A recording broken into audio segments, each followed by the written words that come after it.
Bonsoir et bienvenue dans Nice Surf. Le point commun entre nos invités, c'est la passion et l'amour de l'Afrique. Le président camerounais a dit la terre ne ment pas. Lui, il a vraiment pris ça au sérieux. Lui, c'est Flavien Kwacha et il est agriculteur. Je préfère ajouter 2.0 et vous allez savoir pourquoi dans la suite. Bonsoir Flavien et bienvenue dans Nice Surf. Bonsoir. Bon, lui, c'est Patrick et le président a dit aussi que la terre ne ment pas. Lui, il n'a pas pris ça au sérieux. Il s'en fout, effectivement. Ouais. Chaque jour, tu fais tout le temps de m'enlever. Petit espoir que j'ai. On va avancer comme ça. Bonsoir, Patrick. Bonsoir. Bon, Fabien, ce qui est sur tout le monde, veut vraiment savoir comment tu as fait pour arriver à l'agriculture. Parce que ce n'est pas quand même le métier qu'un jeune pense directement quand il est à l'école. Oui, bien sûr. Surtout que je n'ai pas une formation d'agriculteur. Je suis ingénieur généraliste de formation. J'ai commencé ma carrière en tant qu'ingénieur dans la maintenance portuaire particulièrement. Puis j'ai switché sur le front office parce que je voulais comprendre comment fonctionne une entreprise. Je voulais savoir comment vendre un produit à un client. Dans ma tête, l'ingénieur a toujours été trop carré. Et on a l'habitude de vouloir vendre des fonctionnalités alors qu'il faut vendre l'expérience finalement. Et tout ça c'est au Cameroun? Tout ça c'est au Cameroun. J'ai fait toutes mes études au Cameroun, toutes mes expériences au Cameroun. Et justement, 3-4 ans après avoir commencé à travailler, je me dis il faut que je passe dans le front office pour justement avoir le contact avec les clients parce que j'avais déjà l'intention de créer une entreprise. Mais la vérité, c'est que moi, je suis né dans la région de l'Ouest, j'ai grandi avec ma grand-mère, j'ai été très proche de l'agriculture dès mon enfance. Et quand j'ai voulu me remettre à mon propre compte, j'ai été rythmé en fait par ce métier-là. Et finalement, je m'y suis porté parce que mes souvenirs étaient agricoles. Donc, j'ai voulu apporter une différence parce que je voyais ma grand-mère qui a travaillé pendant des dizaines d'années dans l'agriculture mais qui n'arrivait vraiment pas à prendre soin d'elle, qui n'arrivait pas à prendre des vacances. Et je me disais, mais pourquoi on n'arrive pas à changer ça? Qu'est-ce qu'on peut faire de différent dans l'agriculture? Et c'est comme ça que je me relance dans ce secteur. Waouh. Moi, j'ai fait les vacances au village, mais j'arrivais au bon moment pendant les récoltes. Donc, je sais pas. Ça aurait dû aussi m'influencer, mais bon. Toi, tu dois manger. Ouais. Et je pense que c'est peut-être le mauvais temps pour les enfants d'aller au village seulement quand il faut chercher à manger. Parce qu'ils ne savent pas comment on fait pour mettre en terre. Ça, c'est rythme scolaire aussi. Oui, c'est ça. Rythme scolaire. Rythme scolaire, parce que le calendrier agricole, il démarre quand on est en plein deuxième trimestre. Oui. Donc finalement, quand les vacances arrivent, là, on est en saison de récolte pour la plupart des cultures. Donc c'est normal. Et par exemple, au village, c'était quoi? Quelles étaient les cultures qu'on se met devant? Ma grand-mère a fait beaucoup de cultures maraîchères, tomates, salade, parce que ce sont des cultures rapides, donc il fallait vendre. Mais elle faisait du cacao également. Elle était dans la cacao culture. Le cacao, c'est vraiment les cultures, c'est sur des longs cycles. Quand tu fais des cultures pérennes, tu ne peux pas miser dessus pour la vie quotidienne. Donc on faisait le cacao pour le long terme, mais derrière, on faisait des cultures maraîchères, on faisait du maïs pour pouvoir revendre rapidement. Et puis derrière, elle transformait parce qu'elle vendait des beignets maïs dans le quartier. Donc moi j'ai vraiment grandi entre beignets maïs, bouillie, Tu mangeais les beignets maïs avec la bouillie. Oui, non, oui. Non, parce que je vois, à la base c'est le même élément. Hein. On mangeait les beignets maïs. Mais les maïs, on met un peu de banane dedans, non? On met la banane dedans. Mais il y a d'autres beignets maïs que j'ai mangés au lycée. Mais les beignets là, quand on appelait ça au lycée les grenades. Les élèves du lycée de technique de Colbisson, c'est comment se retrouver. Oui. Genre, on prend un sac, le fombo. Genre, on prend un sac de maïs, mais on met un seul doigt de banane. C'est tellement dur. Ça, quand tu manges deux, quand tu veux manger d'abord le beignet, tu te rassures d'abord qu'on n'a pas coupé l'eau. Les étrangleurs. Exactement. Il faut manger avec un verre d'eau. Avec un verre d'eau, oui. Non, c'est compliqué. Tu connais ça, c'est quand tu vas Patrick, c'est Ah, laisse-moi tranquille. Laisse-moi tranquille. Ne fais pas les faux procès. Nous, on a connu ça au primaire, parce que j'ai fait l'école publique de Leido quand je suis arrivé à Douala. En fin de mon cycle d'études primaires, j'étais à l'école publique de Leido, justement. On avait les étrangleurs, on avait le pain de 15 alcool de 10. Ah oui, d'accord. Super. C'était la belle époque. Très, très belle époque. 15 francs, ça veut dire. De votre côté, c'était quoi les cultures? Ah, laisse-moi tranquille. Non, mais je suis issu d'une famille de... On faisait le café. Le café. Dans notre zone de café, mon grand-père et son fils, après, étaient des propriétaires de champs de café. La raison du Mongo, non? Oh, ok. Chez nous, c'est beaucoup plus les pommes de terre, les choux, les carottes, les tomates, les arachides, le maïs. Bon, il y a beaucoup de choses quand même. Et bon, moi, ce qui me gêne jusqu'à présent, c'est le fait qu'on ne cultive ça que pour manger. Donc, c'est une agriculture de subsistance. C'est la raison pour laquelle je pense que avec ton expérience et les pays que tu as eu à parcourir, tu vas certainement nous partager comment est-ce qu'on peut quitter de cette agriculture de subsistance à vraiment en vivre, quoi. Okay. Parce que je ne pense pas que ceux qui sont au village chez moi, je ne pense pas qu'ils survivent. Non, la grande majorité des agriculteurs aujourd'hui ont des difficultés déjà à s'assumer individuellement, avant même de pouvoir parler de... Pour moi, survivre, c'est même déjà... C'est trop? C'est même déjà trop. Merci. Voilà. C'est grave. Ils ont de réelles difficultés. C'est grave. Tu ne peux pas avoir de... Je veux dire, ils n'ont pas de perspective. Si tu ne sais pas ce que tu vas manger demain... Moi, je dis souvent, et là, je parle un peu en tant qu'élu consulaire, quand on fait les réunions en chambre d'agriculture et tout, je dis en chambre d'agriculture, je dis souvent que nous, on nourrit le Cameroun, mais en réalité, on a faim. Il y a des agriculteurs qui ont encore faim. C'est ça la réalité. Et je pense que le premier pas, c'est vraiment de faire comprendre aux gens que l'agriculture, c'est un métier. Quand je vois de nombreuses personnes qui m'écrivent aujourd'hui en me disant « je veux lancer dans l'agriculture et tout ». Et j'ai encore un cousin qui m'appelait il y a quelques jours en me disant « je veux me lancer dans l'agriculture et franchement, je veux un truc qui va me donner rapidement de l'argent là ». Parfois, je m'assois et je dis « mais les gens savent même ce que j'ai traversé dans l'agriculture ». Quand tu te lances dans l'agriculture, il y a un baptême que si tu ne vis pas, ne te vante pas encore. C'est quoi le baptême? En 2020, quand on a eu la Covid, je me souviens à cette époque-là, j'ai perdu pour 30 millions de poulets. Quoi? J'ai perdu pour 30 millions. Je dis 30 millions de francs de poulet. Tu parles ça comme ça, c'est long comme ça. Parce que s'il y a la grippe aviaire, parce que s'il y a les épidémies, il suffit que les gènes rentrent dans ta ferme, c'est fini. Et ce baptême-là, si tu es dans l'agriculture parce que tu veux faire de l'argent, tu ne te relèves pas. Tu ne te relèves pas. Il faut que les gens rentrent dans ce domaine-là parce qu'on veut tous gagner de l'argent. Franchement, moi, si demain, je sais que dans 5-10 ans, je ne vais pas gagner de l'argent, j'arrête de faire ça. On est bien d'accord. Mais il faut qu'on ait la passion du domaine parce que c'est la passion qui t'amène à creuser pour trouver les plus petites opportunités disponibles. Je dis souvent que je veux que quand ma fille a 20 ans, je lui dise que le poulet coûte 2500 au Cameroun aujourd'hui parce que ton père était dans le game et il a fait sa part. Moi, c'est ce que je veux. Mais pourquoi le poulet coûte 2500 au Cameroun? Nous, on a souvent l'impression, et on était dans un groupe de jeunes agriculteurs la dernière fois, je disais à certains de mes amis, aujourd'hui, j'ai des clientes, si elles m'appellent à minuit pour me dire qu'on a pris un poulet chez vous et le poulet était genre en train de virer, je peux démarrer ma voiture à 1h du matin pour aller régler le problème d'un poulet de 4000.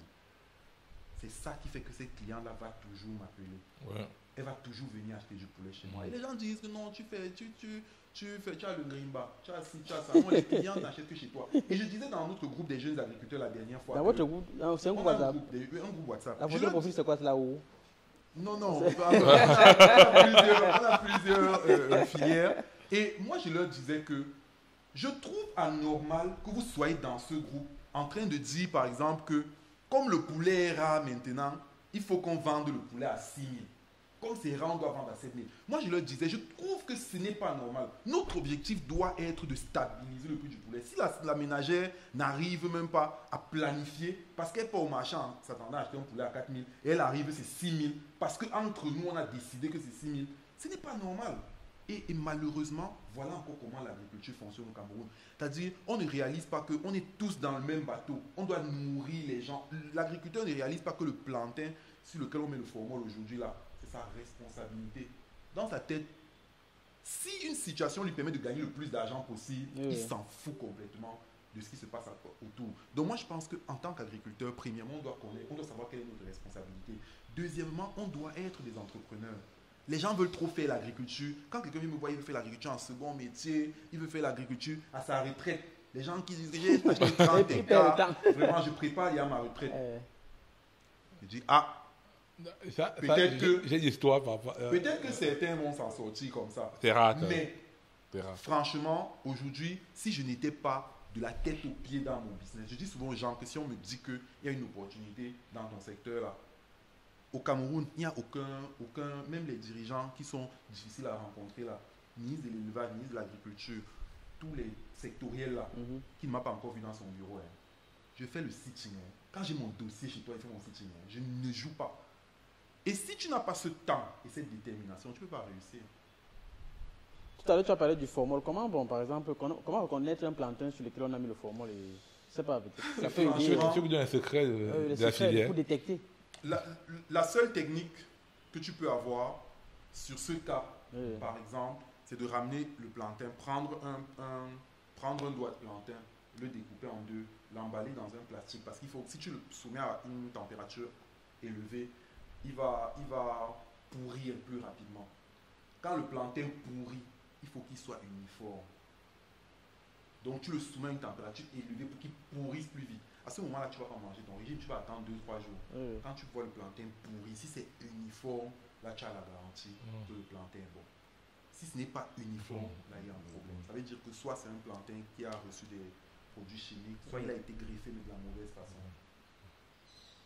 Donc, maintenant, concernant le secteur agricole, tu vois, il y a, tu parlais de la difficulté à s'installer, la difficulté à être périn.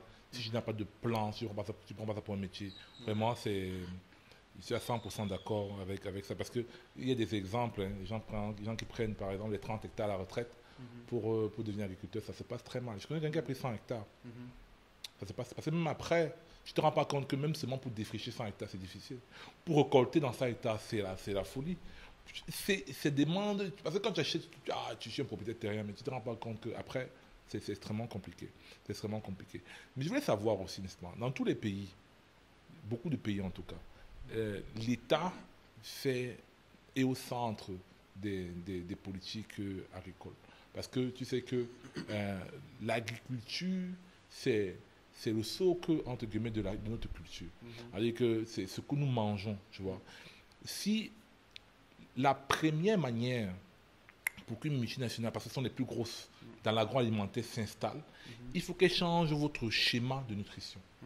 Tu vois, ça veut dire qu'il faut rendre les choses qui sont, entre guillemets, faciles pour vous, machin, etc., beaucoup plus difficiles, beaucoup plus éloignées, etc. Tu vois. Donc, c'est pour ça que beaucoup de gens s'arrangent à ce que les prix, tu vois, par exemple, il y a des trucs, par exemple, tu peux avoir des pommes de terre, déjà frites, machin, etc., les laits, tous ces trucs-là, je peux prononcer le nom de marque, qu'on vend en supermarché. Mais si un gars décide de transformer ça si localement, le prix de revient va être plus élevé que quelqu'un qui a produit ça aux États-Unis, mis dans le bateau, venir ici payer la douane. Tu vois ce que je veux dire? Parce que les États investissent beaucoup pour être compétitifs au niveau du secteur agroalimentaire. Parce que c'est la base. Si la culture américaine s'achète en commençant à manger le marque d'eau, buvant le coca. C'est ça la base. Tu vois. Et après, tu achètes tous les autres biens qui sont dessus. Donc, c'est extrêmement important. C'est pour ça que je voulais revenir au niveau de la question, c'est que quel est le rôle de l'État pour soutenir? Parce que je ne pense pas que les agriculteurs seuls peuvent avoir la capacité. Je pense pas qu'un agriculteur doit acheter d'abord le terrain, tu vois, pour s'installer, etc. Donc, quel est le rôle de l'État selon toi pour faciliter à ce que nous puissions faire face à cette compétition-là qui arrive de partout, d'Europe, des États-Unis, de Chine, de partout, d'Inde, du Pakistan? Moi, je pense que l'État a deux rôles. Un premier rôle qui est un rôle de planification. Le rôle de planification va permettre d'orienter les gens. De dire, par exemple, la dernière fois, j'ai discuté avec le maire de l'arrondissement où moi je suis implanté, Djibombari, où je lui disais, aujourd'hui, dans le littoral, Djibombari, c'est l'arrondissement où il y a le plus grand effectif en production avicole, par exemple. Pourquoi est-ce qu'on ne lancerait pas des indications géographiques? L'État peut faire des planifications, l'État peut appuyer ou faciliter des planifications comme celle-là.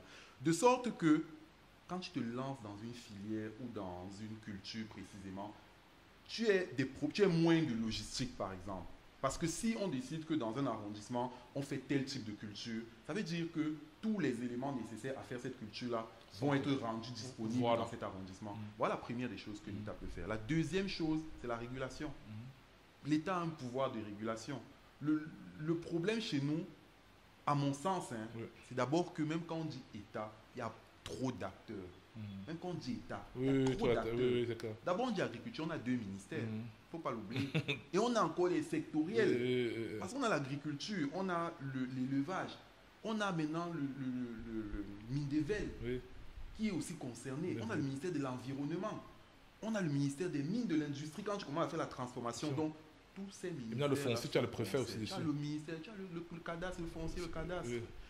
tu es obligé d'attaquer tous ces ministères à la fois. Au ministère de l'Agriculture, par exemple, il y a une direction qui est en charge de l'installation des jeunes agriculteurs. Il y a une direction du développement de l'agriculture au Minader. Il y a quelqu'un qui est en charge de l'installation des jeunes agriculteurs. Il y a des espaces que l'État a viabilisés pour les jeunes. Le problème, c'est que c'est dans des zones où le jeune, même pour s'installer d'abord, les dépenses qu'il va faire, parce qu'un jeune ne va pas aller s'installer à Yabassi, par exemple. Il faut qu'il vive sur place. Il ne pourra pas vivre à Douala et faire son exploitation à Yabassi. Et derrière, il y a encore des démarches à faire avec le ministère, avec le MINCAF, pour pouvoir avoir l'accès et la légitimité pour travailler sur le terrain. Moi, je pense qu'il y a d'abord cette réalité politique que nous on a, qui ne facilite pas les choses. En plus du fait que ce rôle de planification et de régulation, vraiment, ce n'est pas toujours ça. Voilà. Parce que c'est vraiment très important ce que je suis en train de relever là. C'est-à-dire que le fait que les gens ne savent pas vraiment à quel sens se vouer. Que tu as plusieurs acteurs qui interviennent, tu as parlé du maire, etc. Toi, tu as peut-être la chance de rencontrer, pouvoir discuter directement avec certains dirigeants. Et je sais que tu facilites aussi l'accès à ces différents contacts à d'autres personnes. Mais la question de fond est que notre alimentation est de plus en plus extravertie. Notre alimentation, oui, c'est-à-dire qu'on ne consomme pas ce qu'on produit. On consomme autre chose que ce qu'on produit. Tu vois, je ne sais pas, je vais parler de son contrôle, parce que c'est que, par exemple, nous, en Afrique, on a perdu peut-être, j'ai besoin de dire 80% de ce qu'on consommait, c'est à 100 ans.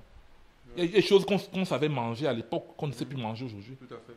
Et quand bien même on mange certaines choses, parfois, ce n'est pas nous qui les produisons. Aujourd'hui, la question des semences originelles, des semences paysannes revient par exemple. On n'a plus de semences originelles. Maintenant, ce sont des entreprises privées étrangères qui produisent nos semences. Toutes les semences que vous voyez là, on fait la publicité en disant on fait de la production hors sol. Nous-mêmes, aujourd'hui, on est confrontés à ce problème. Toutes les semences que vous verrez, Patrick a dit qu'on ne cite pas les noms, dans les commerces. Vous allez à Sandaga, partout, ici à Douala. C'est des semences hybrides. Quand on dit F1, là, c'est hybride. Les semences hybrides, ça veut dire, comme avant, quand tu suçais l'orange, tu disais que tu vas planter le pépin là. Non, c'est plus comme ça. Tu plantes ça des regards. Oui, non. C'est qui est vrai. C'est que les gars ont breveté le vivant. Tu vas encore planter dans le pépin là. Tu vas encore aller acheter. Les gars ils ont tué. Ils ont séparé. Hybride là, c'est que ça ne se reproduit pas. Ça y est, ok, si je prends, prenons l'exemple de l'avocat. Parce que je sais qu'il y a des. Quand tu prenais la tomate avant, les pépins là, tu plantes. Tu mettais en terre. Si tu arroses régulièrement, tu te rassures de respecter l'humidité de ton sol, de ton substrat, non, ça pousse. Après, tu vas seulement transplanter. Et puis, tu vas suivre. Les gens faisaient du jardinage. Oui. Donc, maintenant, on a des pépins. C'est stérile. Non. Prends les tomates là, tu plantes. Si tu mets une centaine de pépins, tu as maximum un rendement de 10%. Tu as une dizaine de tiges qui sortent sur les 100 pépins que tu as plantés. C'est vrai que c'est pensé avant par les industriels. Oui, c'est pensé. C'est évident. Et ils ont fait d'autres manières. Il y a d'autres pépins que lorsqu'ils plantent, lorsqu'ils utilisent, il dira, dès que lorsque tu plantes ta semence dans ta parcelle, tu peux planter une autre semence dans la parcelle. Tu vois ce que je veux dire? Non seulement, ça affecte le les sol, semences, mais même les engrais, même les produits, même les engrais, même les phytosanitaires. En fait, on a un problème d'éducation. C'est pour ça que j'ai dit que l'agriculteur doit comprendre. Tout à l'heure, vous disiez que je suis un agriculteur 2.0. Moi, en ville, les gens me considèrent comme un agriculteur. Dans les exploitations, on me considère comme quelqu'un de la ville. Non, je vous le dis. Mes amis agriculteurs disent que tu creuses trop. Quand on dit plante. Non, vous comprenez ce que je veux dire? Que voilà l'itinéraire de production, vraiment, plante. Quand tu élèves ton poulet, on te donne le vaccin. On te dit que c'est tel vaccin. Donne de 2 centilitres pour 10 litres d'eau. Verse seulement. Parce que quand tu commences à demander, bon, il y a quoi ici dedans? Ça soigne quoi? Pourquoi je donne ça? Pourquoi à telle fréquence?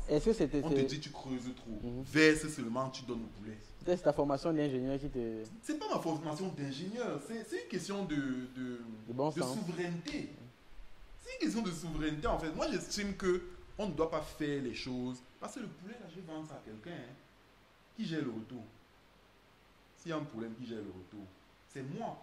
Et quand tu commences à t'inscrire sur une chaîne avec une certaine traçabilité, tu commences à vouloir certifier tes produits. Non, l'agriculteur qui fait son truc au quartier, il vend comme ça à la sauvette, ça passe. Mais toi qui es dans un processus responsable, ça ne passe pas. Parce qu'on peut revenir jusqu'à toi. Il faut que tu sois capable de justifier. Donc, c'est un gros problème. Et maintenant, comment est-ce que tu as fait plusieurs pays, je tiens à rappeler, toujours dans ton secteur d'activité. Comment est-ce que tu lies aujourd'hui l'agriculture à la technologie? C'est parce qu'il y a une possibilité aujourd'hui de lier les deux éléments. Bon, il y a une possibilité de lier les deux éléments. Toutefois, j'ai envie de nuancer parce que c'est vrai qu'on parle de technologie. Hein. Franchement, quand il y a pour tout ce qui est communication, propagande, chez nous, ça marche beaucoup. Parce qu'on va dire agritech et tout ça. Toi, tu es l'agritech, là. Voilà, non, moi, je suis entrepreneur agritech. Mais il faut que je dis que je nuance, c'est qu'il faut allier deux choses. Le retour sur investissement et l'utilité. Est-ce que c'est utile? Il y a des technologies qui sont utiles. Si nous, on a réussi à entrer dans le marché avec l'aquaponie, c'est parce que c'est utile. Maintenant, il faut regarder le retour sur investissement. En réalité, tout le monde n'est pas capable de prétendre à ça. Il y a maintenant des technologies qui sont des technologies, disons, communes, même si les gens voient ça comme de l'innovation. Je dis, nous, aujourd'hui, dans nos fermes, par exemple, on va contrôler la quantité d'eau qu'on donne aux poulets. Ça, c'est des technologies qui ne sont pas forcément des technologies. Ça ne demande pas envoyer une fumée dans l'espace. C'est des trucs vraiment simples qui peuvent être faits. On a les panneaux solaires pour pouvoir gérer toute notre énergie. Parce que derrière, si les poulets sont en phase de chauffage et que tu as une coupure d'énergie, tu perds les poulets. Ou alors tu as des retards de croissance. Donc ça, c'est des technologies que nous, on implémente parce qu'il y a le retour sur investissement. Mais il y a des technologies vraiment beaucoup plus poussées pour lesquelles les gens, nous, on nous fait des propositions parfois. Hein, certaines personnes veulent venir tester les technologies chez nous. Ils nous disent, est-ce que ça vous intéresse? Bon, moi, parfois, je regarde, je me dis, l'adoption, est-ce que mes collaborateurs vont pouvoir le faire? Parce que derrière, on est une entreprise, on n'est pas une ONG. Il faut que les gars s'adaptent rapidement à la technologie et que ça ne crée pas de problème dans la production. Là, par exemple, on avait certains ingénieurs camerounais basés en Hollande qui nous avaient contactés. Ils disaient qu'ils voulaient mettre des capteurs dans notre ferme pour la température des poulets et tout. Après, j'ai regardé l'investissement. La vérité, c'est que si tu mets des capteurs dans un bâtiment, il faut également calorifier le bâtiment. Il faut qu'il n'y ait pas de fuite. Il faut que ça soit influencé par l'extérieur. Voilà. Alors que nous, on n'a pas forcément déjà fait ça. Donc, il faut investir sur cette infrastructure-là. L'infrastructure-là, moi, en chiffre, c'était 2 bâtiments supplémentaires. Je me suis dit, je ne peux pas encore faire ça. Donc, la technologie, c'est important. Et c'est justement sur des aspects comme ça où l'État aussi peut intervenir. Où on se dit, OK, si aujourd'hui, nous, on a un taux de perte, par exemple, sur le poulet de 3-4%, 3,5%, avec une technologie comme ça, on peut aller à moins. On peut peut-être arriver à 2%. Ça rend l'État compétitif. On sera plus compétitif. Ça veut dire qu'on peut encore descendre le prix de vente du poulet. Voilà. Et c'est la population qui bénéficie. Bon, et avec tes multiples voyages, tu as salué des très grandes personnalités, en l'occurrence Emmanuel Macron, en l'occurrence moi. Avec grand plaisir. J'aimerais savoir que tu partages un peu ce que tu as vu à l'extérieur. Bah, moi, ce que j'ai eu à l'extérieur, déjà, c'est peut-être parce que je suis fan du Cameroun. Mais... Sinon, il serait resté. Non. Le Cameroun, pour moi, on a une richesse incommensurable. Déjà, il faut qu'on le sache. Bavardage. Bon, c'est pas pour entrer dans le bavardage. Nous, on bavarde beaucoup, mais on a une vraie richesse. Maintenant, il faut qu'on travaille. Sinon, on va rester un potentiel. Ce que j'ai vu à l'étranger, c'est des territoires qui n'ont même parfois pas 10%, 20% de ce qu'on a. Des gens qui sont beaucoup moins intelligents que nous. Moi, je ne les insulte pas, mais je dis une réalité. Mais qui arrivent à faire les choses. Qui arrivent à faire les choses parce qu'ils réfléchissent sur le long terme. Ils ne réfléchissent pas seulement à ce qu'ils vont manger demain. Je trouve que nous, on est trop encore sur notre ventre. Qu'est-ce qu'ils vont manger? Et on arrive, je ne sais pas pourquoi on en est arrivé à ça, mais on a du mal à poser les jalons pour un développement collectif. On a vraiment du mal à faire ça. Et l'agriculture, c'est vraiment un secteur où, si vous ne travaillez pas ensemble, ça ne marche pas. Il a complètement raison. Oui. Maintenant, regarde par exemple un phénomène qui s'est passé dans l'agriculture. Je me souviens, c'est là 3 ans. Les gens venaient me voir. Les gens venaient souvent me voir pour les conseils d'investissement. Ils venaient me voir quand on machin, etc. ils veulent investir dans... Il y avait un promoteur à Bonhomme Sadi, tout ça. Tu mets ton argent, tu restes au quartier, tu as les rendements sur les fins. Je leur avais dit que ce n'est pas vraiment comme ça que ça fonctionne. Pourquoi? Je n'ai pas parlé de ça parce que j'ai eu à faire des financements pour le secteur agricole. Pour le secteur agricole, oui. Donc, je disais à la personne que ce n'est pas vraiment ça, que je prenne cette personne-là, ou bien tous les influenceurs sur Facebook qui disent que non, en fait, tu as parlé de ça très bien, c'est-à-dire que on met dans la tête des gens on met pas dans la tête des gens le métier, on met dans la tête seulement des gens que, ok, si tu fais ça, tu auras 50% de retour, 100% de retour sur le vivant. Parce que le vivant, ce n'est pas comme le commerce. Le vivant, ça bouge. Tout à fait. Tu parles d'une saison, le vivant, ce n'est pas comme si tu traitais avec quelque chose qui... C'est quelque chose qui vit, tu vois. Donc, je sais que non, ça ne peut pas fonctionner comme ça. Et il y a beaucoup de gens qui ont décrédibilisé...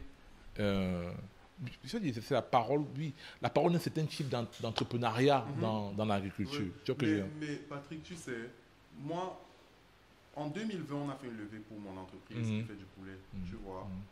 Et à ce moment-là, la levée, c'était 200 millions. On avait fait 50% en dette, 50% en capital. Quelque chose que je ne referais plus, premièrement. Pourquoi? J'interdis. Ne fais jamais ça. Je déconseille de faire des levées en dette. Si un entrepreneur veut lever des fonds, et ça je dis, parce que ce soit les investisseurs, que ce soit les entrepreneurs, je pense qu'on est dans un environnement aujourd'hui où il faut éduquer les gens. Les deux, hein. Je ne dis pas que les entrepreneurs ou les investisseurs. Les deux. Il faut éduquer les deux. Parce que les gens se disent investisseurs alors qu'ils te mettent un argent qu'ils veulent utiliser le mois prochain pour payer leur loyer. Ils ne sont pas investisseurs. Ce n'est pas de l'investissement. Ils sont assuivis. C'est ça. Ce n'est pas de l'investissement, c'est du mercenariat. c'est pas du mercenariat. Et les entrepreneurs aussi qui se lèvent, ils disent que... Moi, j'écoute plein de vidéos sur Internet, de temps en temps, quand j'ai du temps libre. Et quand j'entends les gens dire que le poulet, tu fais 50%, mais je m'assois encore bien, je dis, est-ce que je ne vais pas porter tout mon capital à leur donner, m'asseoir à la maison et les intérêts. Pourquoi tu te casses même depuis? Pourquoi je me casse? Non, mais c'est... Parce que je comprends qu'ils ne savent rien de ce qu'ils racontent. Ce n'est pas possible. On est dans des métiers où il y a tellement d'imprévus. Moi, je paye des impôts à 17 entités au Cameroun. 17, Je dis, quand on parle de poulet, c'est 17. Sur chaque poulet qui sort de ma ferme, je donne 10 francs au ministère de l'élevage. Sur chaque poulet qui sort, le ministère de l'Environnement a sa part, le ministère de l'Agriculture a sa part, les impôts ont leur part. Toujours dans un poulet. Toujours dans un poulet. Mais tu fais comment pour faire 50% sur ça? Peut-être qu'ils ne payent pas les impôts. Et c'est bon. Non, c'est pas ça. Le problème, c'est qu'il y a une surenchère. L'investissement, la levée de fonds est devenu l'objectif. L'objectif, ce n'est plus de faire le métier, c'est de lever l'argent et de fuir avec. Et de fuir avec. Oui. Il faut que les gens qui disent souvent. C'est pour ça que quand certaines personnes, quand on levait les fonds, me disaient que vraiment vos taux sont bas, vos prévisions sont basses. Je disais que tu sais, moi je suis entrepreneur depuis plusieurs années.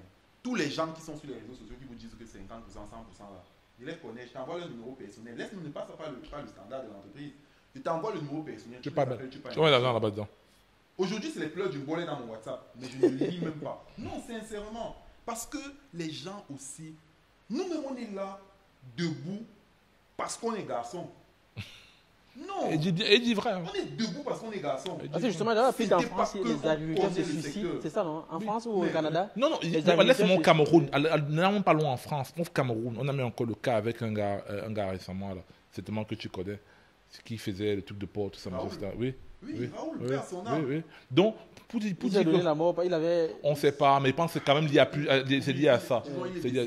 Disons qu'il est décédé, n'entends pas en détail. Mais pour dire quoi, le problème c'est que Yannick, tu vois, moi je dis il y a deux phénomènes, tu vois. Il y a le phénomène de la starmania sur les starmania, mais plutôt entre guillemets, tu vois. C'est-à-dire que tu vois comment les gens s'intéressent à ce que tu fais, un appel d'éthique, bon, tu crois qu'on va avoir confiance en toi, bon, je peux me faire 40%, alors que je n'ai pas l'expérience métier. Pourquoi? Tu peux faire même 40% une année. C'est pas dit que tu as fait ça l'année qui suit. En fait, c'est ça. C'est pas dit que ça. Et l'autre chose que moi je dis aux gens, c'est pas dit ça. Il y a les économies d'échelle, mais derrière il y a aussi la réalité. Si tu fais 500 poulets et tu vends à tes voisins, c'est normal que tu fasses 1000 francs par poulet. Tu peux lever tes poulets, ton coût de production sur un poulet standard à 1,8 kg. Ton coût de production est maxi 2000. Mais tu peux vendre ça à 3000, 3500, tu as 1000 francs, 1500 par poulet. Ta marge brute c'est 1500, tu n'as que ton transport, tu as ton crédit téléphonique parce que toi-même tu peux écouler 500 poulets. Tu appelles les gens, va élever 25 000 poulets encore, tu écoules. Non, c'est différent. C'est différent. Là, tu es payé maintenant sur 30 jours, sur 60 jours. 25 000 poulets comme ça, posés dans un bâtiment, moi, il te donne 25 000 poulets, non, posés dans un bâtiment, que va vendre? Chaque semaine qui passe, les 25 000 poulets là, c'est 3,5 millions d'alimentation. Quoi? Oui. Chaque semaine, 7 jours. C'est 3,5 millions. Tu dois nourrir. Et un poulet que tu ne nourris pas un jour, il faut nourrir 3 jours pour qu'il reprenne son poids.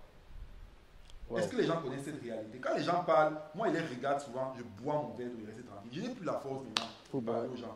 Parce que je trouve qu'il y a trop de fausses informations sur Internet et malheureusement, les gens ne viennent pas vers ceux. Bon, quand ils viennent, même tu leur donnes la bonne info, ils disent que tu veux t'enrichir sur leur dos. Voilà ce que c'est. Est-ce que les gens qui ont la mauvaise information prennent le poids parce que aussi ceux qui ont peut-être les bonnes informations ne parlent pas? Parce qu'on dit souvent dans le royaume des aveugles, bon, il y aura, parce que si les autres parlent, les gens par exemple qui sont censés éclairer, comme toi, peut-être vous ne parlez pas beaucoup et naturellement, nous autres qui sommes sur Internet, on ne prend que ce qu'il y a. Pour les deux raisons. La première raison, c'est celle-là. Effectivement, il faut qu'on prenne la parole. Je dis, on en parlait dans l'émission. Il faut qu'on prenne la parole. Malgré le... Mais il faut que les gens comprennent aussi que celui qui travaille n'a pas le temps, mon frère. Non, disons-nous la vérité. Oui, il a raison. Je dois sortir du bâtiment, je dois finir mon travail avant de venir arranger les micros et tout ça.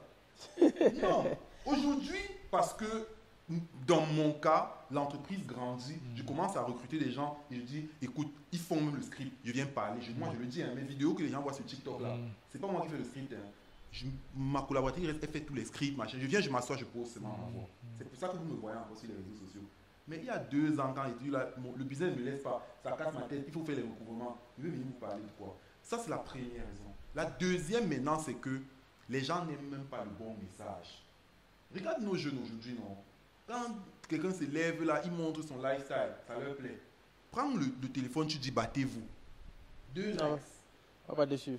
Tu vois? Donc, nous, on a besoin de faire ce travail, mais on a besoin de faire ce travail sur une certaine durée. Parce que notre résultat, je dis toujours une chose aux gens, on va être jugé à nos résultats. Et nos résultats, si les gens attendent de nous voir peut-être dans la, je sais pas, la Prado de 200 millions dans 2 ans, dans 3 ans, je sais pas. Mais dans 10 ans, nous, on est là. Donc ceux qui vont me suivre, dans 10 ans, vont me voir dans la Prado de 200 millions. Les gens attendent ça maintenant. Tu vas choisir la noire ou la blanche, parce que moi, pour moi... Toi, c'est la bleue déjà. On va l'acheter ensemble. Non, mais on n'ira pas acheter, hein. On va leur dire de venir livrer. Mais pour la petite histoire, hein, ce qui dit, moi je connais Flavien depuis pas mal de temps, peut-être 10 ans déjà. Après 10 ans déjà, 10 ans et peut-être un peu plus que je connais. Et il était déjà dans le... Oui. Il a commencé. Bon, je ne vais pas faire son histoire, mais ce que moi je sais, il a commencé. On a vu comment il a commencé. Il a commencé par l'activisme agricole. Ça, non? Comme par l'activité agricole sur les réseaux sociaux, c'est un garçon très intelligent. Il a trouvé sa petite niche pour attirer. Oui, c'est un monsieur très intelligent. Non, moi j'apprécie la manière à laquelle il a trouvé sa niche. C'est-à-dire qu'il a su susciter l'intérêt, entre guillemets, des bobos, tu vois ce que je veux dire, vers un secteur qui n'aurait été pas familier, tu vois ce que je veux dire. Et en même temps, lui aussi, il apprenait, tu vois. Et de proche en proche, il est là où il est. Et je ne doute pas que dans quelques années, il va me porter dans sa voiture 200 millions. Je ne doute absolument pas de ça. Et qu'il y aura 1 million de jeunes agriculteurs qui auront trouvé leur voie derrière lui. Non, mais la réalité est que vraiment, aujourd'hui, et vous voulez qu'on revienne sur la question d'investissement dont il a parlé là. Il a parlé d'éducation des investisseurs, des quote-unquote investisseurs, qui en réalité peuvent seulement... Parce que quand tu es investisseur, quand tu investis... On n'investit pas pour... comment je dis ça? C'est vrai que les gens qui font les flash investissements, c'est-à-dire, tu as bourse, tu mets un peu d'argent, 3 jours, tu vas après. Mais généralement, quand tu investis, tu attends quand même un bon petit mois avant de pouvoir avant de pouvoir avoir le retour sur investissement. C'est ce que je veux dire. Sinon, c'est extrêmement pénible pour une entreprise qui est en train de grandir, de gérer des gens, de gérer les émotions des gens. Ah, j'ai vu que tu es passé à tel endroit, machin, etc. Les gens ont appris que, machin, etc. Je sais. Moi, je dis aux gens que quand vous voulez lever des fonds, sachez que c'est un métier. Lever des fonds, c'est un métier. Et même gérer les investisseurs dans votre entreprise, c'est un métier. Oui. Ça peut être investor relation. Moi, je donne 2 conseils aux investisseurs. 2 conseils quand vous voulez investir. 1, investissez dans un secteur qui vous passionne. Parce que quand vous investissez, vous devez avoir le même mindset que l'entrepreneur. Le métier doit vous passionner. Si vous investissez même parce qu'on a dit que dans 6 mois, vous allez faire 100%, vous ne cherchez même pas à connaître le métier. Non. Vous allez mais tu sais que ça dépend des pays. Ailleurs, vraiment, les gens investissent, ils s'en foutent du bar. Mais tu as quand même raison que même à la fin, ça peut te porter préjudice. Je suis d'accord avec toi. Dans un endroit régulé, oui. C'est régulé. C'est un peu plus régulé. C'est un peu plus régulé, oui. C'est un peu plus régulé. Non, les gars, ils font l'investissement comme Paris Foot. Donc, dès qu'il met là, il attend. Oui, pour l'argent. C'est seulement pour l'argent. Et moi, je vois. Et les entrepreneurs aussi. Moi, j'ai des amis autour de moi. On ne parle même pas du cas qu'on a mentionné tout à l'heure. J'ai des amis qui ont eu des vrais problèmes, qui sont au tribunal avec des investisseurs. Et les investisseurs, quand tu as des investisseurs, c'est 2 millions. Hein. C'est 3 millions. Parce que je dis souvent que les investisseurs que j'entends là, c'est des investisseurs 2 millions, 3 millions, 4 millions, 5 millions. 400 000, excuse-moi. 2 millions comment 400 000. Non, mais c'est vrai, il a raison. Moi, j'ai donné mes 2 conseils. Mon premier, c'est ça. Le deuxième conseil aux investisseurs, c'est investissez. Le premier, je le donnais pourquoi? Parce que l'investisseur, quand il est passionné par un secteur, il doit aussi être en mesure d'appeler pour dire comment je peux aider. S'il y a une chose que nous, on a, une chose pour laquelle je suis vraiment, je fais preuve de gratitude. Reconnaissant. Je suis reconnaissant dans notre levée de fonds. C'est qu'aujourd'hui, le profil de nos investisseurs, c'est beaucoup plus important que l'argent. On est en train de construire une usine. L'architecte, c'est un investisseur. On a enregistré notre marque à l'OAPI. L'assistant juridique qui nous accompagne, la consultante juridique, c'est une investisseuse. Les rapports d'activité que je fais trimestriels, c'est un investisseur qui s'assoit et dit Flavien, ici je pense qu'il faut rajouter tel élément, tel élément. On est en train de recruter, on a un investisseur qui est DRH dans une multinationale de la place qui nous accompagne. C'est plus important que l'argent. Parce que s'il fallait qu'on se retrouve en train d'aller payer tous ces services-là, on n'aurait pas suffisamment d'argent pour le faire. Et la deuxième des choses pour les investisseurs, c'est vraiment quand ils décident d'investir, qu'ils sachent qu'ils doivent investir sur l'entrepreneur et non sur l'entreprise. Ils doivent investir sur l'entrepreneur et non sur l'entreprise. Maintenant, quand ils décident là que j'ai mon argent, il va investir, l'investissement c'est comme le mariage. Moi je dis ça tout le temps sur les réseaux sociaux. L'investissement c'est comme le mariage. On réfléchit avant. On réfléchit avant. Quand tu as déjà investi, ce n'est plus le moment de réfléchir. Quand tu es marié, tu as choisi ta femme. C'est avant que tu réfléchis, tu choisis qui, est-ce que c'est le bon gars, est-ce que c'est la bonne go. Ça, c'est avant. Il y a le divorce, non? Non, il y a le divorce, mais dans le divorce, personne ne gagne.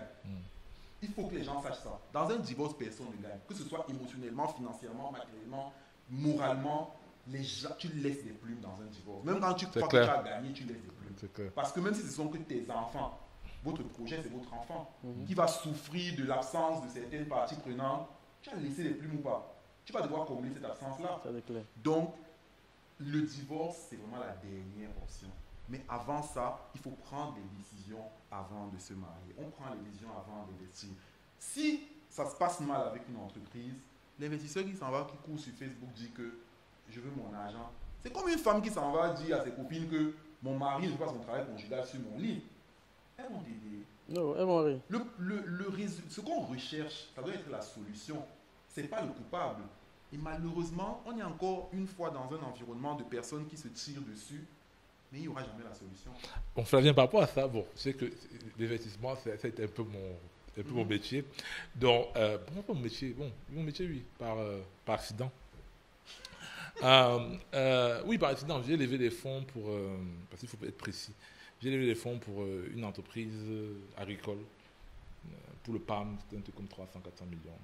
On a fait quand même deux, trois opérations avec eux en agriculture. Bon, maintenant, la question de... J'avais mis un peu, hein. Peut-être que tu ne me connais pas ça. Hein?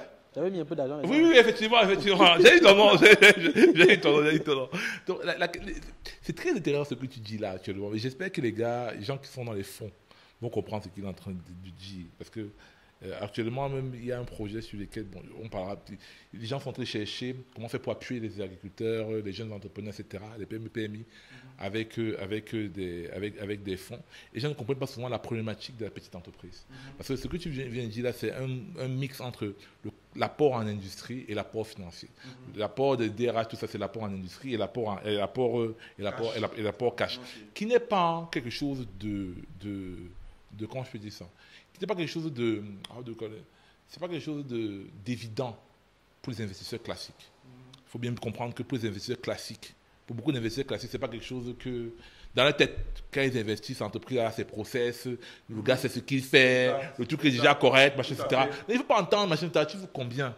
Mon retour, c'est combien? Tu vois ce que je veux dire? Il ne comprend pas que...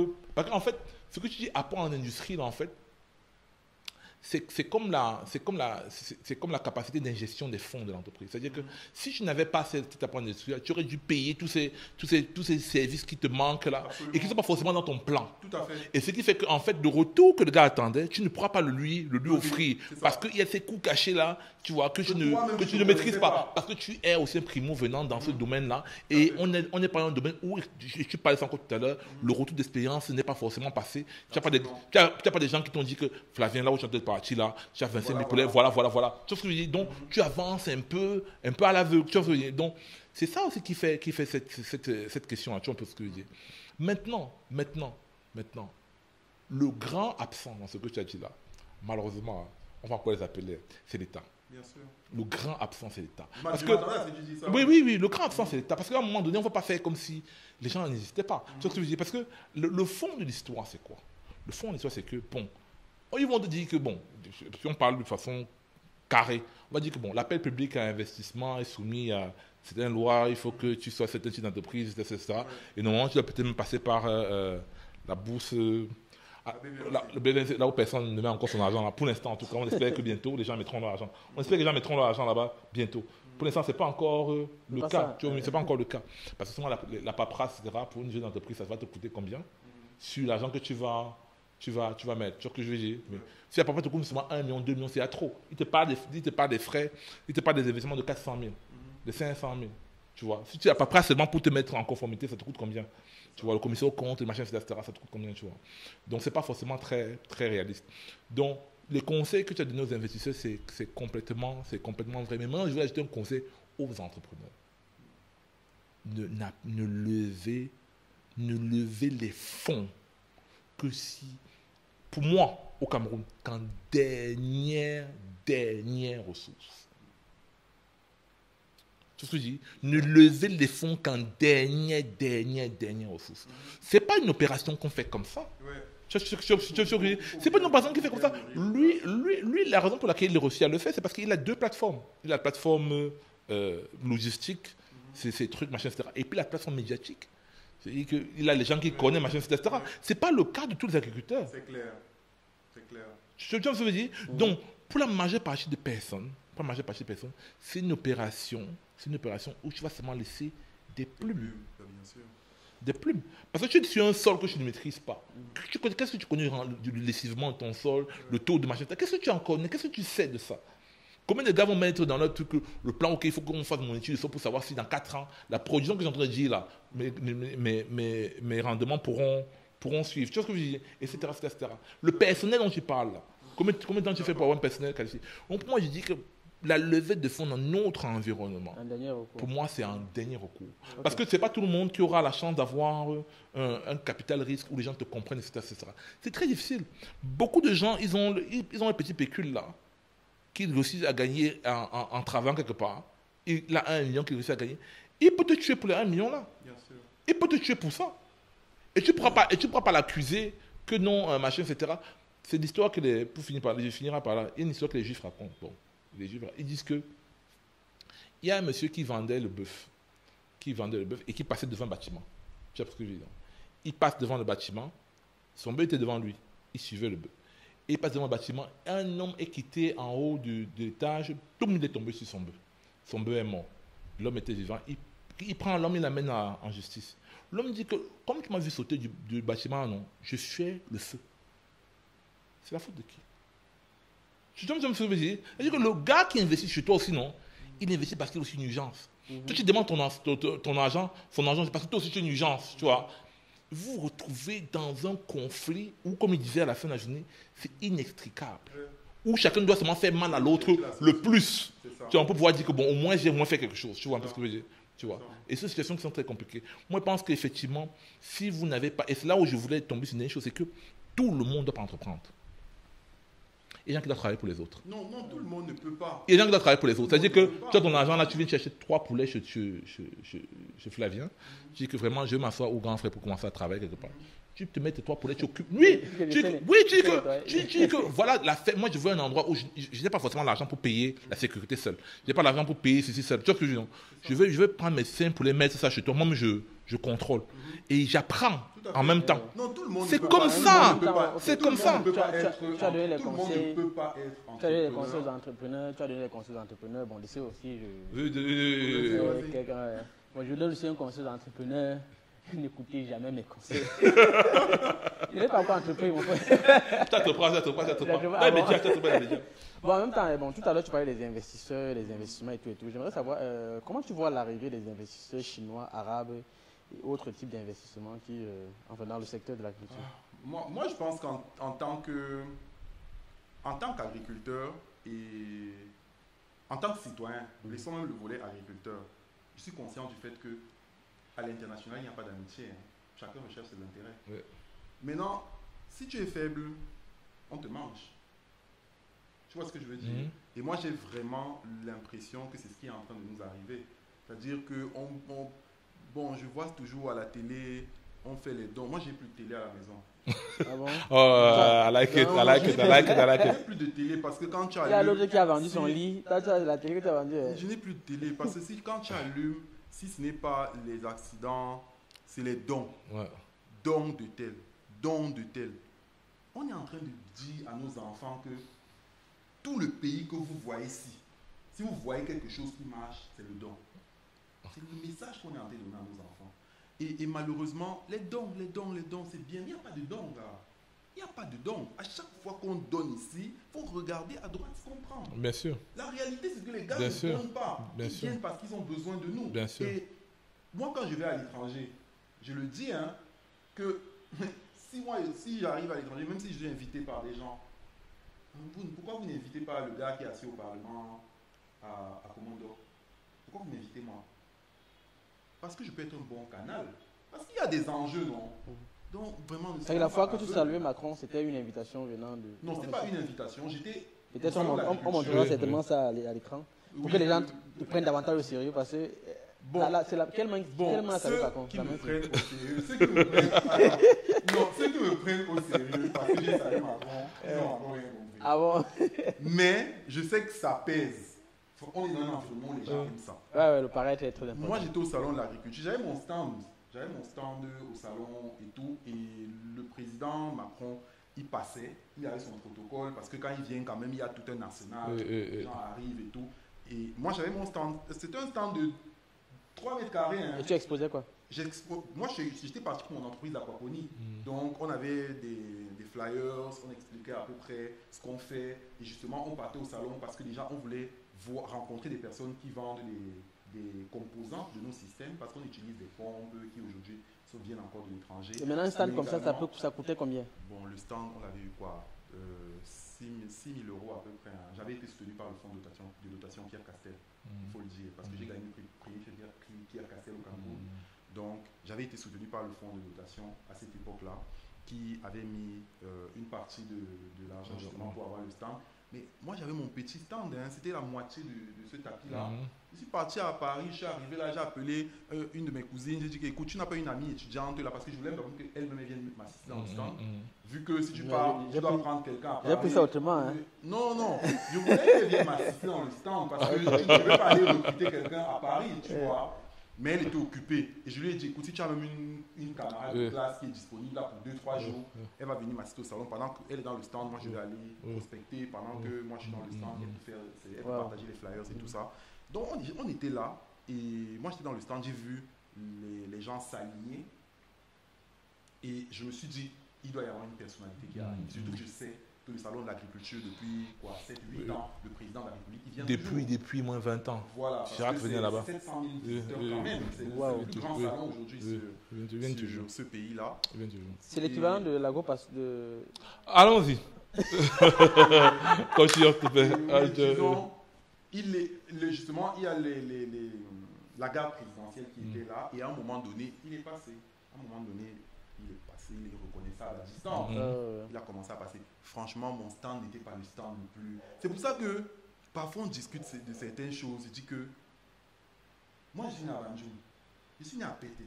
Et franchement, j'ai déjoué tous les pronostics pour être là où je suis. C'est pour ça que je dis aux gens que si un truc c'est pour toi, même dans l'obscurité, on va venir te chercher.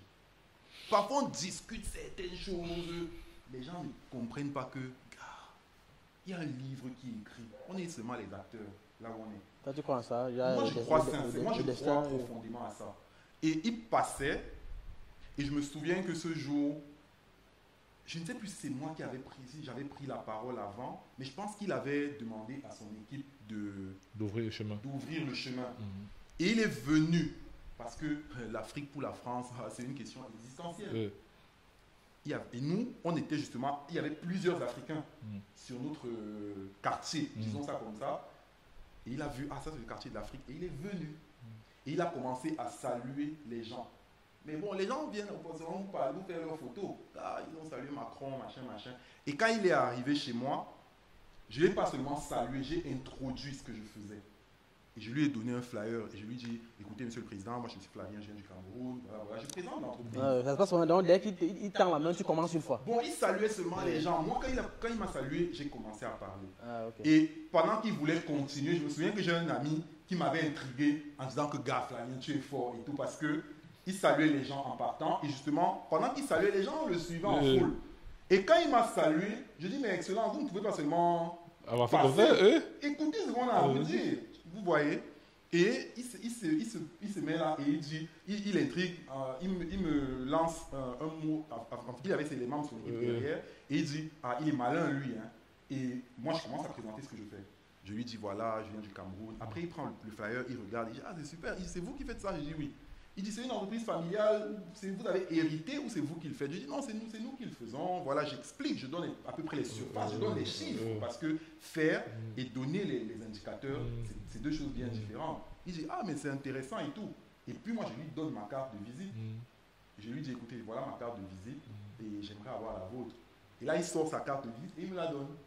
Tu as le WhatsApp du président. Et je lui dis, écoutez, il n'y a pas le mobile sur votre carte de visite. En plus, c'est exigeant. Non, je lui dis, il n'y a pas le mobile sur votre carte de visite. Et puis, il prend le stylo et il écrit. Donc, c'est comme ça que ça s'est passé. Mais ce n'était pas un truc qui était prévu. Franchement, même la secrétaire du fonds de dotation, quand je lui ai dit ensuite que j'ai la carte du président, machin, elle était genre super ébahie. Elle me dit, Flavien, franchement, c'est bien. Je ne regrette pas de t'avoir aidé à financer ton stand. Donc, c'est un peu comme ça que ça s'est passé.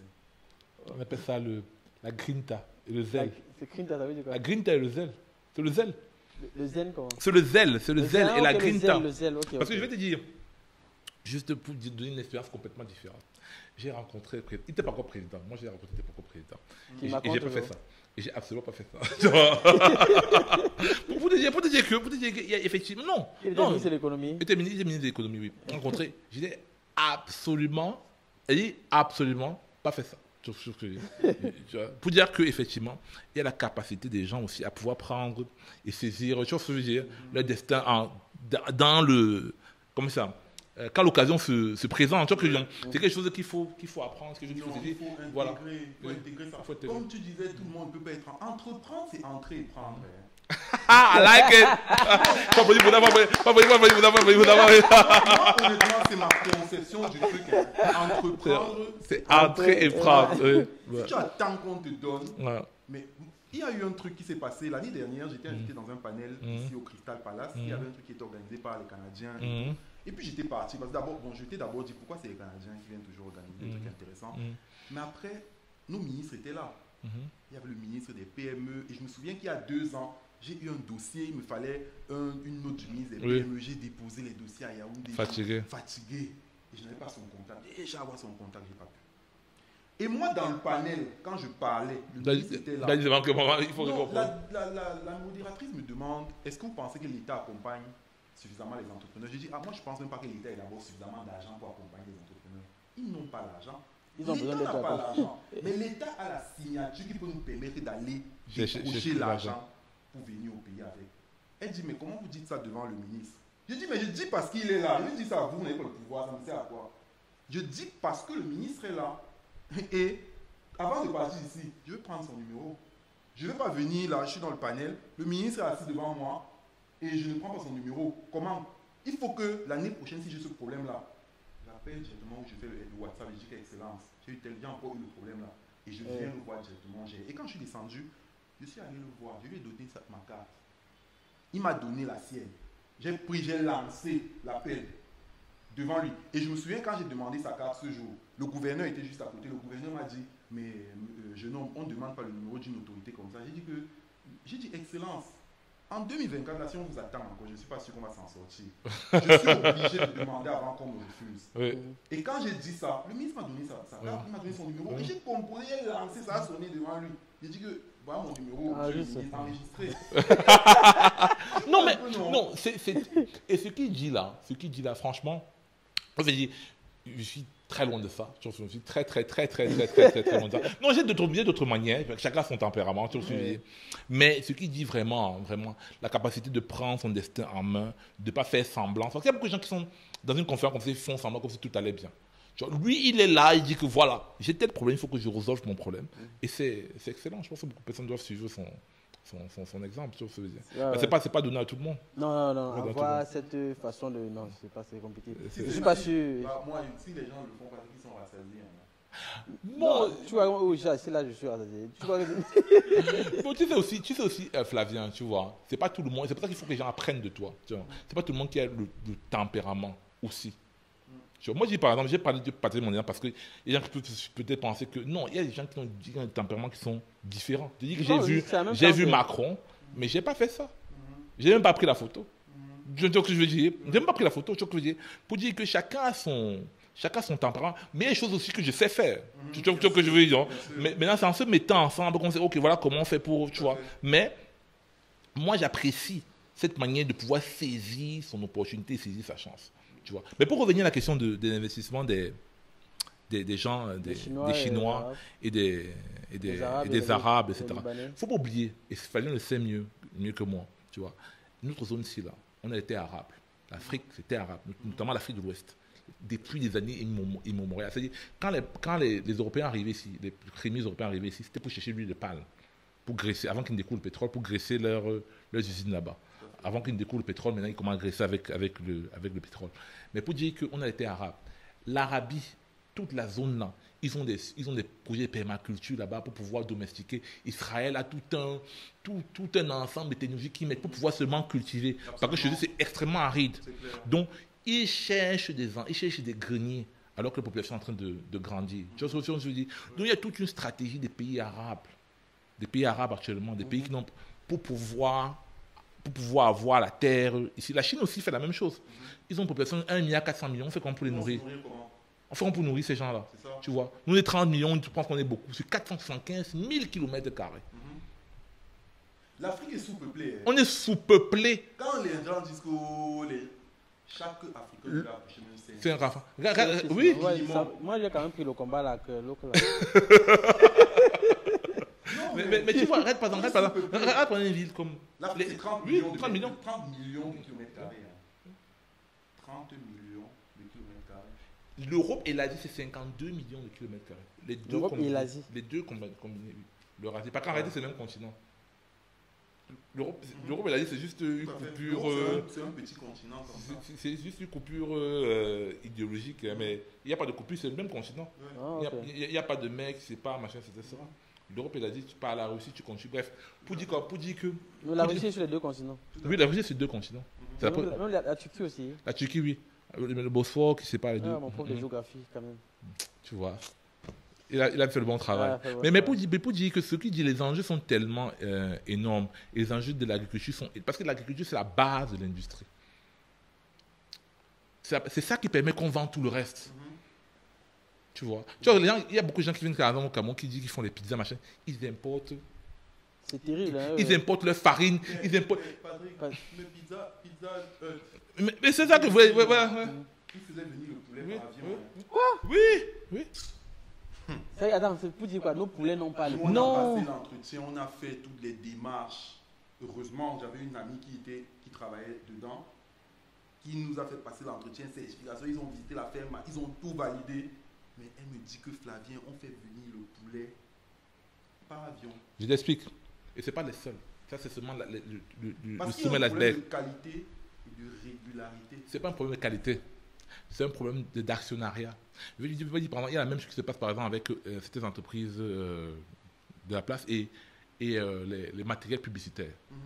Les entreprises qui vont te dire que non, ils commandent du matériel de Sachi 1 milliard. 1 milliard par an, 10 milliards par an de matériel publicitaire. Alors que le matériel publicitaire est capable d'être fait ici. Là. Pourquoi? Parce que ça leur permet à certaines de ces entreprises de pouvoir rapatrier les bénéfices, première chose, et de pouvoir aussi faire la recette à des entreprises sœurs. Parce que souvent, j'ai des mêmes holdings qui a l'entreprise ici, qui a l'entreprise là. Tu vois ce que je veux dire? Donc, ils se font du chiffre d'affaires. Tu vois ce que je veux dire? Avec votre argent. Puisque l'argent qui sort du Cameroun, ce n'est pas l'argent qu'ils ont investi. Tout à fait. Tu vois ce que je veux dire? Oui. En fait, ils font de l'optimisation. Voilà. Donc, au lieu de donner ça à vous, même si ça coûte un peu plus cher là-bas, ça entre encore dans son... Tu vois ce que je veux dire? Oui, c'est simplement ça. Donc, ce n'est pas souvent des logiques. C'est pas souvent des logiques que maintenant on va te mettre qualité, machin, etc. Non. Parce que il n'y a pas pire aliment. Et tout le monde te le dira. Même le poulet le plus surdosé au Cameroun ne peut pas être aussi hormoné et aussi mauvais qu'un poulet américain. Un poulet américain en Amérique. Tu sais que les poulets américains sont interdits en Europe. Ça, c'est vrai. Et parce que les poulets là-bas sont tellement hormonés, dopés. Tu vois ce que je veux dire? Ils mettent des engrais sur tout. Pour dire que quoi? Pour dire que la question de la qualité ne se pose pas. C'est juste une idée qu'on a dans la tête que quelque chose qui vient d'Amérique. Non. Le poulet qui est fait au Cameroun, même le pire poulet, le pire exploitant, c'est toujours meilleur que le poulet qui vient du States. Est-ce que ça répond à vous du moins? Peut-être c'est la... Mais la même chose avec le bœuf. La même chose avec le bœuf. Le bœuf que tu manges ici, là, et le bœuf que tu manges là-bas, ce n'est pas la même chose. C'est le jour et la nuit. Est-ce que ça justifie le côté obèse de la population américaine? Ou du moins, parce que je vois quand les Africains arrivent là-bas, comme ils mangent au fast-food et machin, ils prennent rapidement. Oui, je pense que ça fait partie. Je pense que ça fait partie des causes. On a parlé de la superficie de l'Afrique, tu as parlé de plus de 50 millions, et les terres arabes et tout. 30 millions. Okay, j'ai parlé de l'Eurasie qui est 52 millions, tout comme ça. Ah, ok. Maintenant, j'aimerais savoir, selon toi, quel est l'enjeu de l'agriculture pour l'Afrique en général et pour le Cameroun en particulier? Quand on voit les gars qui partent au Canada, là. Si on parle d'enjeu d'agriculture, en fait, déjà, là, on parle quand tu parles des gens qui vont au Canada, moi, je ne sais même pas si les gens posent les cartes pour comprendre. Parce que, bon, il y a les raisons ne manquent pas. Oh, le pays est dur, oh, la santé de mes enfants, oh, la dernière fois, on m'annonçait qu'il y a une dame qui a perdu son père, elle est médecin. Elle est médecin à Paris, elle a perdu son père au Cameroun pour une erreur médicale. Et moi, j'ai dit, est-ce qu'il faut avoir pitié? Je ne sais pas. Parce qu'en fait, elle a perdu son père, mais elle aurait pu le sauver. Encore en faisant venir son père en France. En étant médecin au Cameroun. Ici, elle aurait sauvé son père, non? Donc, je ne sais pas s'il faut avoir pitié. En tout cas, condoléances quand même.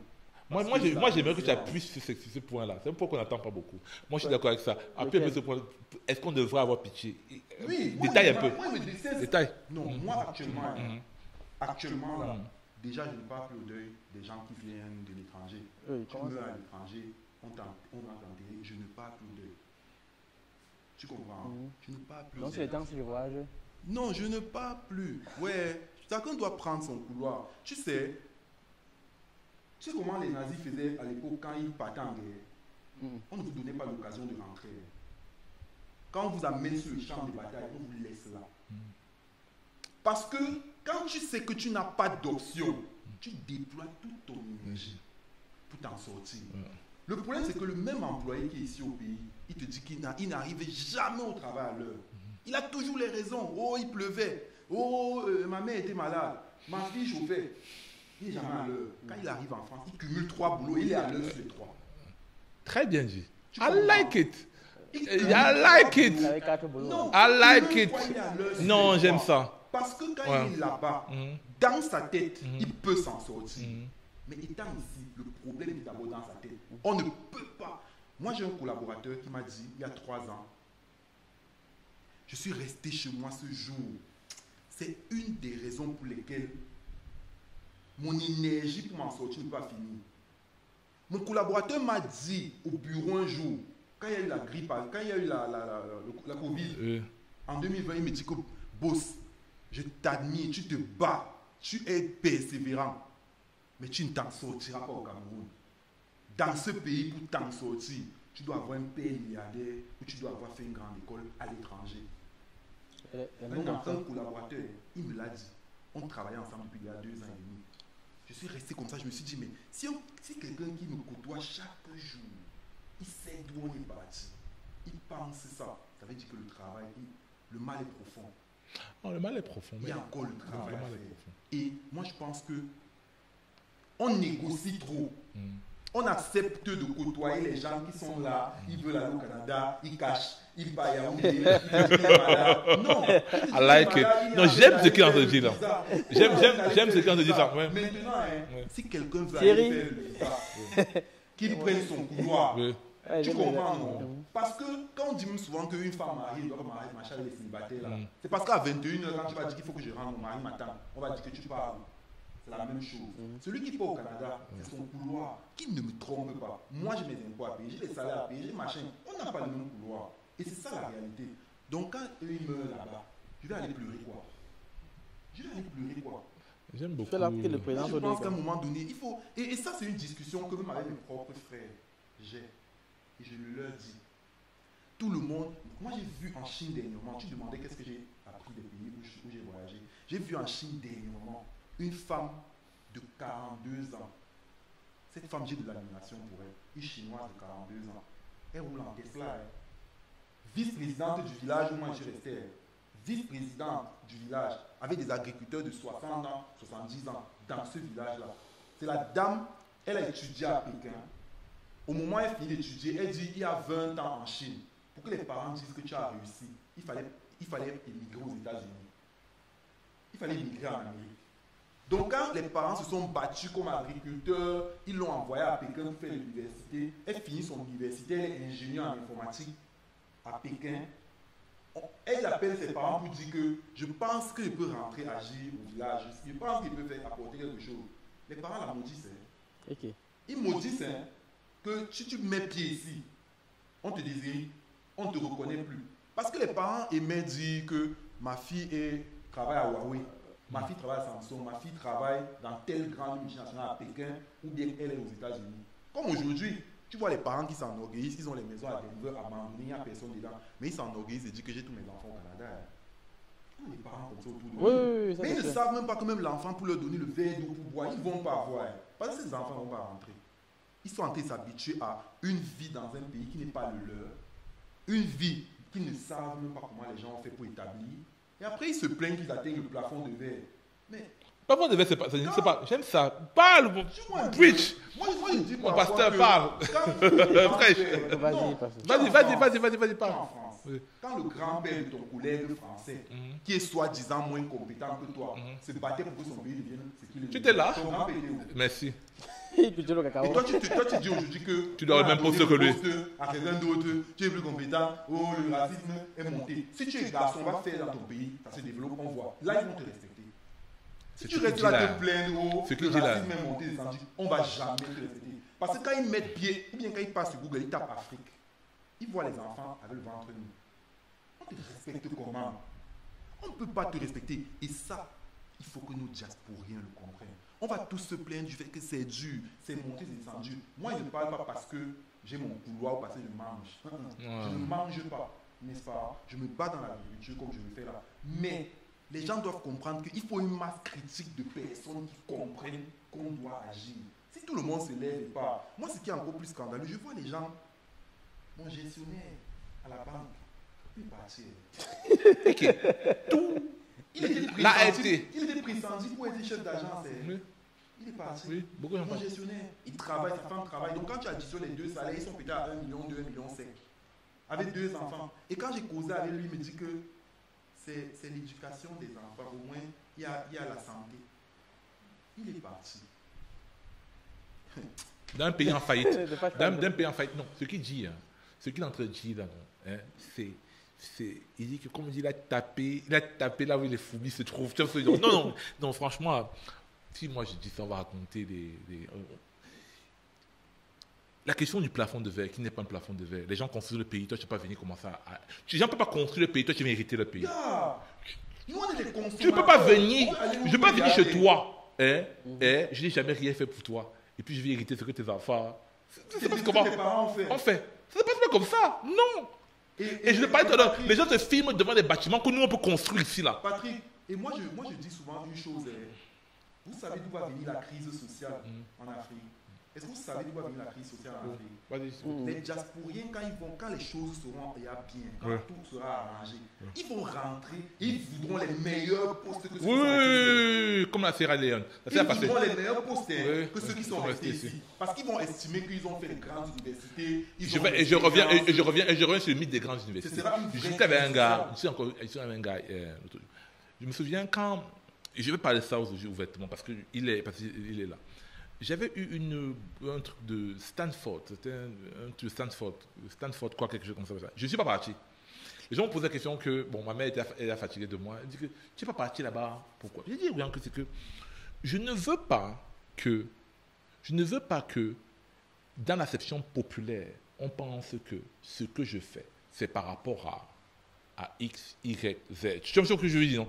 C'est-à-dire qu'aujourd'hui, hier, je causais avec un gars qui me dit que non, il me parle d'un gars, il me dit que non, le gars, il a un doctorat de Harvard. Et puis... La précision. Et puis, non, ça fait 70 ans qu'on a un doctorat de Harvard. Bref, beaucoup de parents fréquentaient à l'extérieur. Tu sais ce que je veux dire? Voilà le Cameroun qu'ils ont donné. Mais les doctorats là, non, voilà le Cameroun qu'ils ont donné. C'est le Cameroun qu'ils ont donné, non?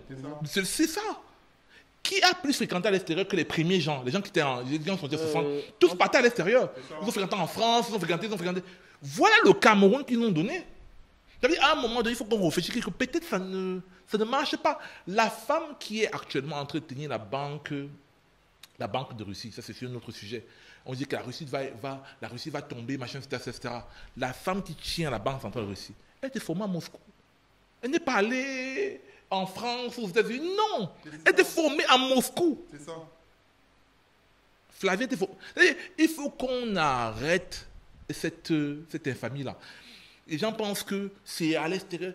C'est toujours une salle, les classes et des livres. Si tu n'es pas prédisposé, c'est la même chose que je disais tout à l'heure avec le travail. Ils vont là-bas, ils se mettent maintenant en disposition de travailler. Pour travailler. S'il faisait ça ici, il aurait eu la même chose. Seulement quand il est ici, ah non, il trouve tous les défauts professeurs, tous les défauts au livre. Alors que c'est toujours la salle, le livre, machin, etc. Revenons maintenant aux réalités du Canada. Le Canada, c'est un pays en déficit. En déficit? Oui, le Canada, c'est un pays, en déficit. C'est-à-dire que c'est un pays qui a une balance commerciale compliquée, un problème sur les retraites. C'est-à-dire que comme ils ont les retraites il y a deux formes de retraite là. On peut les retraites de répartition, non? Ils ont une retraite à répartition. C'est-à-dire que ce sont les actifs qui payent pour les gens qui sont retraités. Ça veut dire que s'il n'y a pas assez d'actifs, les retraités n'ont pas d'argent. Je sais ce que je veux dire. Donc, il faut tout le temps les gens qui travaillent déficitaire. Donc, ils ont besoin d'un influx de gens qui viennent travailler pour payer les retraites de la société qui est vieillissante. Tu vois? Et maintenant, si tu connais les gens qui sont au Canada, tous veulent fuir le Canada. Parce que c'est pas facile à vivre quand tu viens d'abord des tropiques, c'est d'abord le climat, la distance, le coût de vie, etc. Les gens essaient maintenant de quitter de là-bas pour arriver. Pourtant, les gens justifient en disant que l'école est gratuite, la santé est gratuite. Ils viennent d'arriver certainement. De cause avec eux un peu dans la longueur. C'est très compliqué. C'est pour ça que tous les gens qui sont au Canada font le business maintenant pour ramener les gens. Et c'est pas différent de l'esclavage. Bref, c'est pas différent de l'esclavage. C'est pas différent de l'esclavage. C'est la même chose. Non, maintenant, ce sont tes frères qui te tirent. Répète encore ce que je dis là. Avant de tirer, maintenant, on t'a tiré. Les bonnes formules. On a établi un système qui va travailler ton cerveau. Toi-même, tu te lèves, tu portes. Tout à l'heure, c'était entreprendre, entre et prendre. Avant, on tirait, non, on t'attire. Oui. Non, et il a bien dit. Il se dit que ce qu'il dit là, c'est extrêmement important. Je pense qu'il y a des le complexe vis-à-vis du djihadisme. C'est-à-dire que si quelqu'un fait un cursus, tu vois, où tu vois que de façon optimale, tu vois, tu n'as pas le même cursus au Cameroun, tu peux le prendre. Tu vois. Mais il y a des fillets pour lesquels au Cameroun, on a des gens qui sont extrêmement bons. Hein.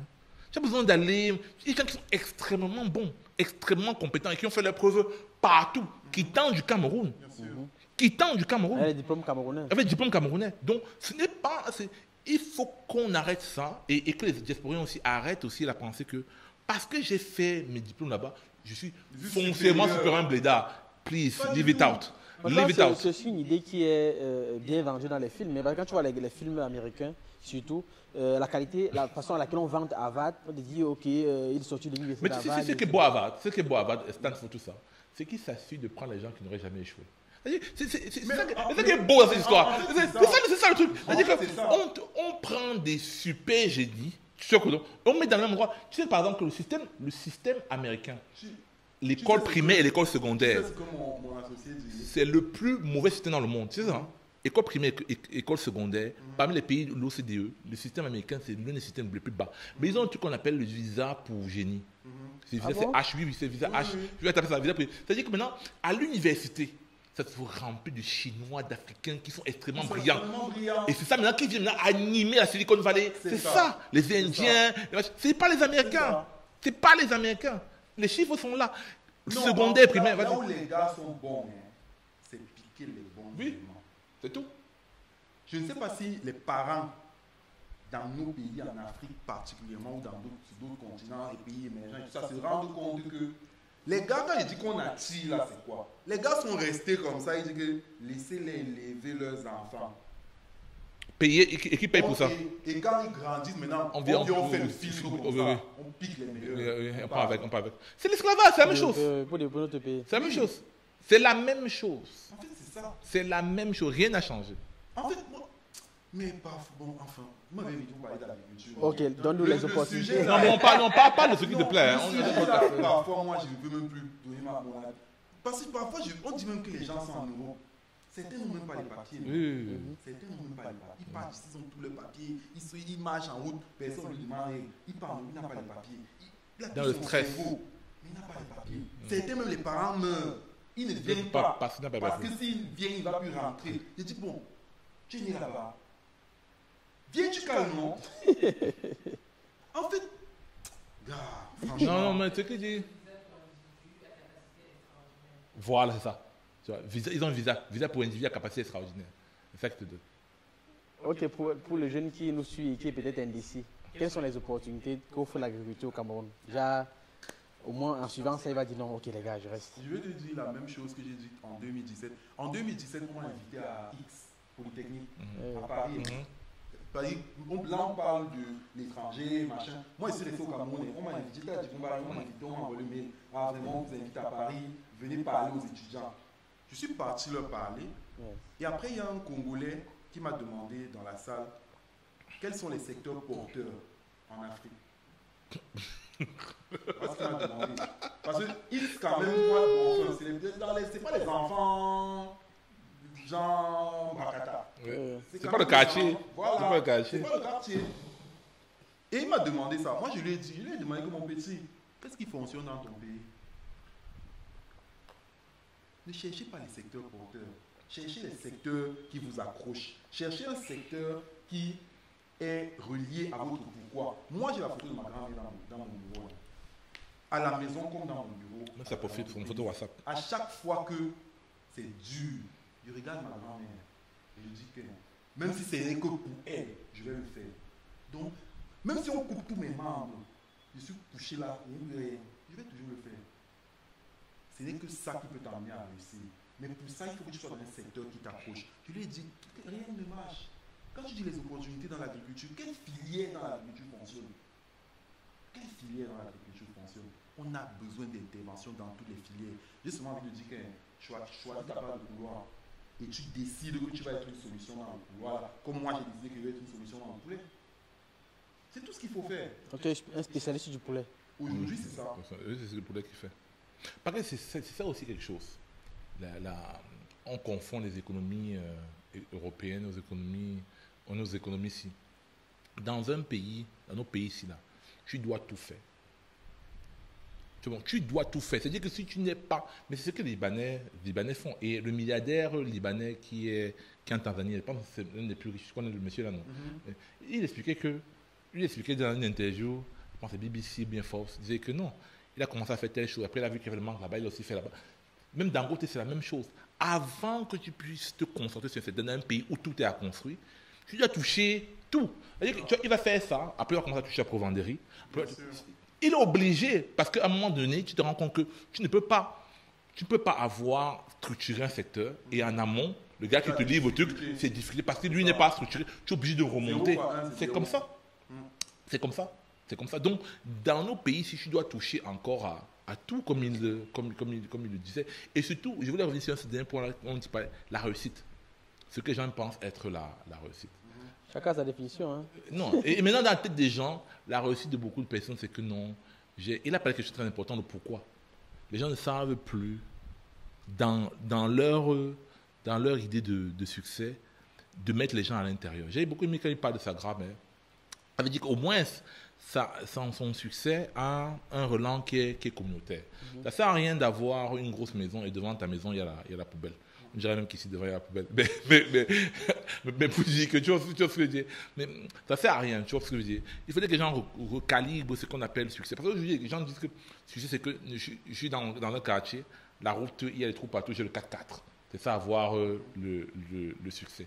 Ou bien, tu vois ce que je veux dire, il faut que les gens recalibrent ça. Parce que tout le monde, et j'aime souvent dire ça, tous les gens que tu vois, les milliardaires là, tout le monde veut avoir l'argent parmi tous les milliardaires. Hein.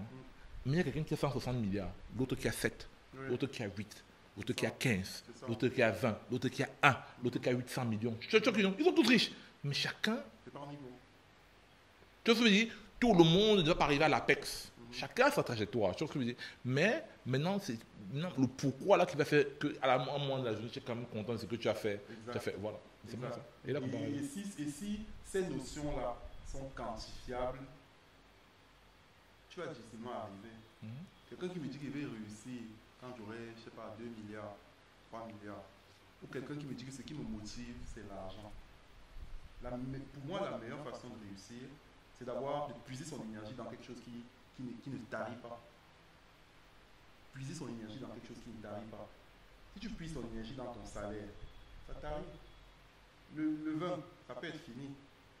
Moi, je puise mon énergie dans un truc qui ne tarit pas. C'est quoi, par exemple? Ce dont j'ai parlé tout à l'heure. Le fait qu'ils disent que, gars, il faut que les agriculteurs qui ont travaillé comme ma grand-mère à leur retraite puissent aller à Dubaï. Ça ne t'arrive pas. Même si je suis dans le noir. Ou bien au Botswana. C'est comme Dubaï aussi, hein, en passant. Tu sais que c'est que le Botswana, c'est comme Dubaï. Non, mais c'est un pays, moi, franchement, c'est mon top 1 des destinations. C'est comme Dubaï. Hein. Le Botswana, j'ai adoré. Beaucoup parlent du Rwanda. Non, c'est comme... Bon, le Rwanda communique. Ah bon. Mais le Botswana, c'est 2 millions. C'est comme... Mais Dubaï. ils ne souffrent pas. Hein. Comme Dubaï. Non, c'est pas frappé. Et après, c'est des pays comme ça. Moi, je dis souvent qu'on a du travail à faire. Maintenant, les gens font les TikTok, les trucs sur TikTok. Je voyais la dernière fois au bureau, certaines de mes commerciales étaient là, qu'elles vont aussi prendre le temps de faire un challenge où c'est Jari Jaja, un truc comme ça. Oui. Les Indiens, où les gens ils se maquillent, les gens ils ont fait 8 heures, 10 heures, pour se faire le maquillage et tout et tout. Les gens du Botswana ne font pas Jari Jaja. Les Éthiopiens ne font pas Jari Jaja. Mais ils ont une compagnie qui a 120 avions. Il faut que nous aussi on se dise que... Et ceux qui font Jari Jaja là, en Chine, c'est leur métier. Donc il y a des maquilleurs qui sont seulement là pour ça, pour vous tromper. Oui. Pour faire continuer on est trop accrochés sur les choses qui ne nous aident pas en fait. Et c'est pour ça que les métiers comme l'agriculture ne vont pas attirer les gens. Jusqu'à dans 10 ans ou dans 15 ans. Quel métier attire les gens? Quel métier attire les gens? Tu avais la paille d'influenceur. Oui, là on ne travaille pas. Oui. Là on ne travaille pas. Les métiers de la lumière. Les gens veulent on te voit. Genre la belle vie, mais ils ne se posent pas la question de comment tu fais pour gagner. En fait, les gens veulent la fin. Pas le travail. Pas le processus. Bon, après, franchement, il faut que les gens comprennent. Moi, en tout cas, les jeunes qui sont autour de moi, je n'hésite pas à leur parler. Certains comprennent, certains ne comprennent pas. Certains comprennent, certains. Moi, je regarde, même nos stagiaires au bureau, ils ont le rapport qu'ils envoient à la fin de l'année. Et comme aujourd'hui, ils ont tous l'iPhone, je leur dis ça tombe bien parce que c'est vous-même qui creusez votre propre piège. À la fin de la semaine, chacun fait son rapport, il met son screenshot, le nombre d'heures par application. Moi, je regarde. En tout cas, les stagiaires que je contrôle, je regarde. Et je leur dis, voilà, tu as fait 6 heures sur TikTok. Ça t'a donné combien? Ça t'a donné combien? En fait, il faut que nous aussi on fasse notre travail parce que je crois que c'est notre travail. Nous, on a aussi trop abandonné. Les parents aussi, ils sont à la maison maintenant, les enfants sont les parents, ils sont les enfants. C'est ça aussi le problème. Ouais. Il faut vraiment qu'on martèle. Et tu vois encore? Oui, parce qu'on ne peut pas être dans une Afrique comme celle-ci, on a encore faim. Oui, moi quand ma fille a eu 1 an, mon épouse disait on va faire un grand anniversaire où l'enfant a 1 an une seule fois. Voilà, les verres comme ça. On n'a pas 1 an une fois. Je lui ai dit, tu sais quoi, je ne veux même pas discuter. J'achète une paire de bottes, je la mène à la ferme. Elle est arrivée à la ferme, je lui dis, donnez-lui le poulet. Sous le soleil, elle va plumer. Parce qu'il faut qu'elle sache que quand elle s'assoit à la maison, elle mange. C'est de là qu'elle a. En fait, il faut que nous, on habitue nos enfants à travailler. Et on est en train de perdre tout ça. C'est pour ça que moi, je suis fier d'avoir grandi au village. Parce que je pense que j'ai reçu tout ça avant d'arriver en ville. Je trouve qu'aujourd'hui, la ville nous a endormis. La ville, là même, c'est la ville. Bon, si on peut appeler tu vois, mais on appelle ville chez nous, ça nous a complètement bébéisé, je veux dire ça comme ça. Oui. On est au service. Et maintenant, selon toi, comment est-ce qu'on peut faire? Parce que tu vois, aujourd'hui, malgré qu'on est dans un pays avec autant d'agriculteurs, avec toutes ces richesses, mais beaucoup dorment sans manger. On dit que les gars qui font au cacao, ils sont devenus milliardaires, non? Ah bon? Tu vois, ces réseaux sociaux, c'est ça qui tourne là tout le temps. Parce qu'ils voient le prix du cacao à monter. Comment est-ce qu'on peut faire pour être autosuffisant alimentairement parlant? Parce que tu vois, peut-être ça va inspirer ceux qui font dans la politique. Tu es fier d'un truc que tu ne maîtrises pas. Tu peux le lever demain, t'as encore du niveau. C'est ça que je disais. Là, ça ne dépend pas de nous. Tu vois, c'est pas nous qui transformons. C'est un piège à con. Un piège à con. C'est un piège à con. Ça, on ne devrait plus cultiver le cacao. En tout cas, on devrait transformer. Non, le cacao, en tout cas, pour moi, ça doit être réduit à portion congrue. C'est-à-dire que c'est une dead end. Tu ne peux pas faire un produit que vous ne consommez pas. On ne consomme pas le cacao. Ça fait 70 ans qu'on nous parle de cacao. C'est seulement 3, 4, 5, 6, 10% de la population qui consomme le cacao. Tu as mangé une tablette de chocolat cette semaine? Cette semaine. Mais il y a quand même... Il y a quand même le chocolat chaud que qu'on boit souvent de temps en temps. Beaucoup de sucre. C'est ce que j'allais dire. Il y a quelle proportion de cacao dedans? On ne consomme pas. Nous ne consommons pas le cacao. Nous ne consommons pas le cacao, nous ne consommons pas le café. C'est pour ça qu'on n'a pas d'impact sur le prix. Et quand on n'a pas d'impact sur le prix, nous sommes tributaires du marché, donc par conséquent. Mais il y a une usine à Kekem, je pense, non? Que j'avais visité, qu'on avait visité à une certaine époque, qui a des problèmes qu'elle a jusqu'à présent. Pour plusieurs raisons, on n'entrera pas. Ça mérite une émission. Donc, on va pas entrer à l'intérieur, tu vois ce que je veux dire. Mais ça vient toujours de là. C'est-à-dire qu'on a une volonté de faire des choses comme la basilique de Yamoussoukro. C'est-à-dire qu'on a une volonté de faire des choses par... C'est comme si on veut plaire à quelqu'un. Non, même pas seulement la grandeur. La grandeur, c'est une valeur. Tu vois ce que je veux dire. Ce dont tu parles là, c'est de la grandeur. Tu vois ce que je veux dire. Mais c'est la grandeur selon tes yeux, selon toi. C'est toi qui es l'indicateur, c'est toi qui es l'observateur. Comme diront des physiciens, c'est toi qui es l'observateur. Les gens veulent des choses de grandeur et ce n'est pas eux les observateurs. Ils font quelque chose en attendant que quelqu'un va venir, quelqu'un qu'ils ne connaissent même pas, va venir dire, ce que tu fais est bien. Tu vois ce que je veux dire? Que vous avez fait une grande bataille. Vous n'êtes pas les... Tu vois, les gens font... Et même dans la vie privée, les gens font beaucoup ça. C'est comme s'il y a quelqu'un, ou bien un colon qui va passer, venir voir, que ah non, ce que tu fais, c'est bien, hein, Yannick. Tes enfants portent de la Ralph Lauren, hein, et c'est authentique. Hein. C'est même pas le faux qui vient de Chine. Mais c'est vrai, non? C'est vrai. Sinon, pourquoi est-ce que tu te bats pour avoir le vrai? Qui regarde ça? Qui regarde ça? Tu vas me dire que non. Ah oui, ce que tu fais, c'est oui, c'est du vrai cigare que tu fumes là. C'est pas ce qui vient de l'Est là, c'est ce qui vient de Cuba. Et les Africains vivent dans ça. Les Africains vivent dans ça. Même les autres de grandeur. Ils ont besoin d'être appréciés. Pas des gens qui ne connaissent même pas. Ouais. Pas des gens qui ne connaissent même pas. Tu connais même pas quelqu'un, tu sais même pas qui. Tu sais même pas. Tu vois. Et quand on parle de grand, c'est ça. C'est-à-dire que les gens ont dit, oh machin, les gens s'entêtent à vouloir être dans le cacao. À un moment donné, il faudrait qu'on prenne les leçons quand même du passé. Patrick, il y a un rouleau compresseur. Hein. Les gens s'entêtent parce qu'il y a un rouleau compresseur. Hein. Mais bien sûr. Je peux te dire que Oui. l'investissement aussi est orienté. Hein. Bien sûr. C'est pour ça que nous aussi, en tant que Camerounais, l'État aussi doit faire son travail, l'État aussi doit comprendre les enjeux. Parce que quand les projets étrangers arrivent, on dit non, on va faire intégration des nouveaux cacaoculteurs. Quand ils sentent déjà que le volume baisse là, ils financent les jeunes pour entrer dans le cacao. Hein. On dit que tu payes 10% actuellement là. Ils ont lancé le guichet producteur. Hein. Bien sûr. Avec le fonds de développement cacao et café. Moi, je ne suis pas là pour gâter les gâteaux des gens. Non, c'est ce qui est sur le terrain. Ce que je dis là, c'est seulement que les gens qui sont en ville ne connaissent pas. Mais aujourd'hui, le FODER a lancé un guichet producteur. On te dit que tu finances tel pourcentage, nous on met tel pourcentage. Donc, ils encouragent les gens. Un jeune qui a ses 1 million, il se dit que, avec ça, je peux bénéficier de 60% en subvention. On ne lui donne pas l'argent, hein. On lui donne les engrais, on lui donne les semences, on lui donne peut-être on capitalise ça. Voilà, on capitalise, on lui met ça à disposition. Mais il se dit, pour lui, il gagne 60%. Donc il n'a plus le temps de poser ta réflexion. Non, c'est même pas.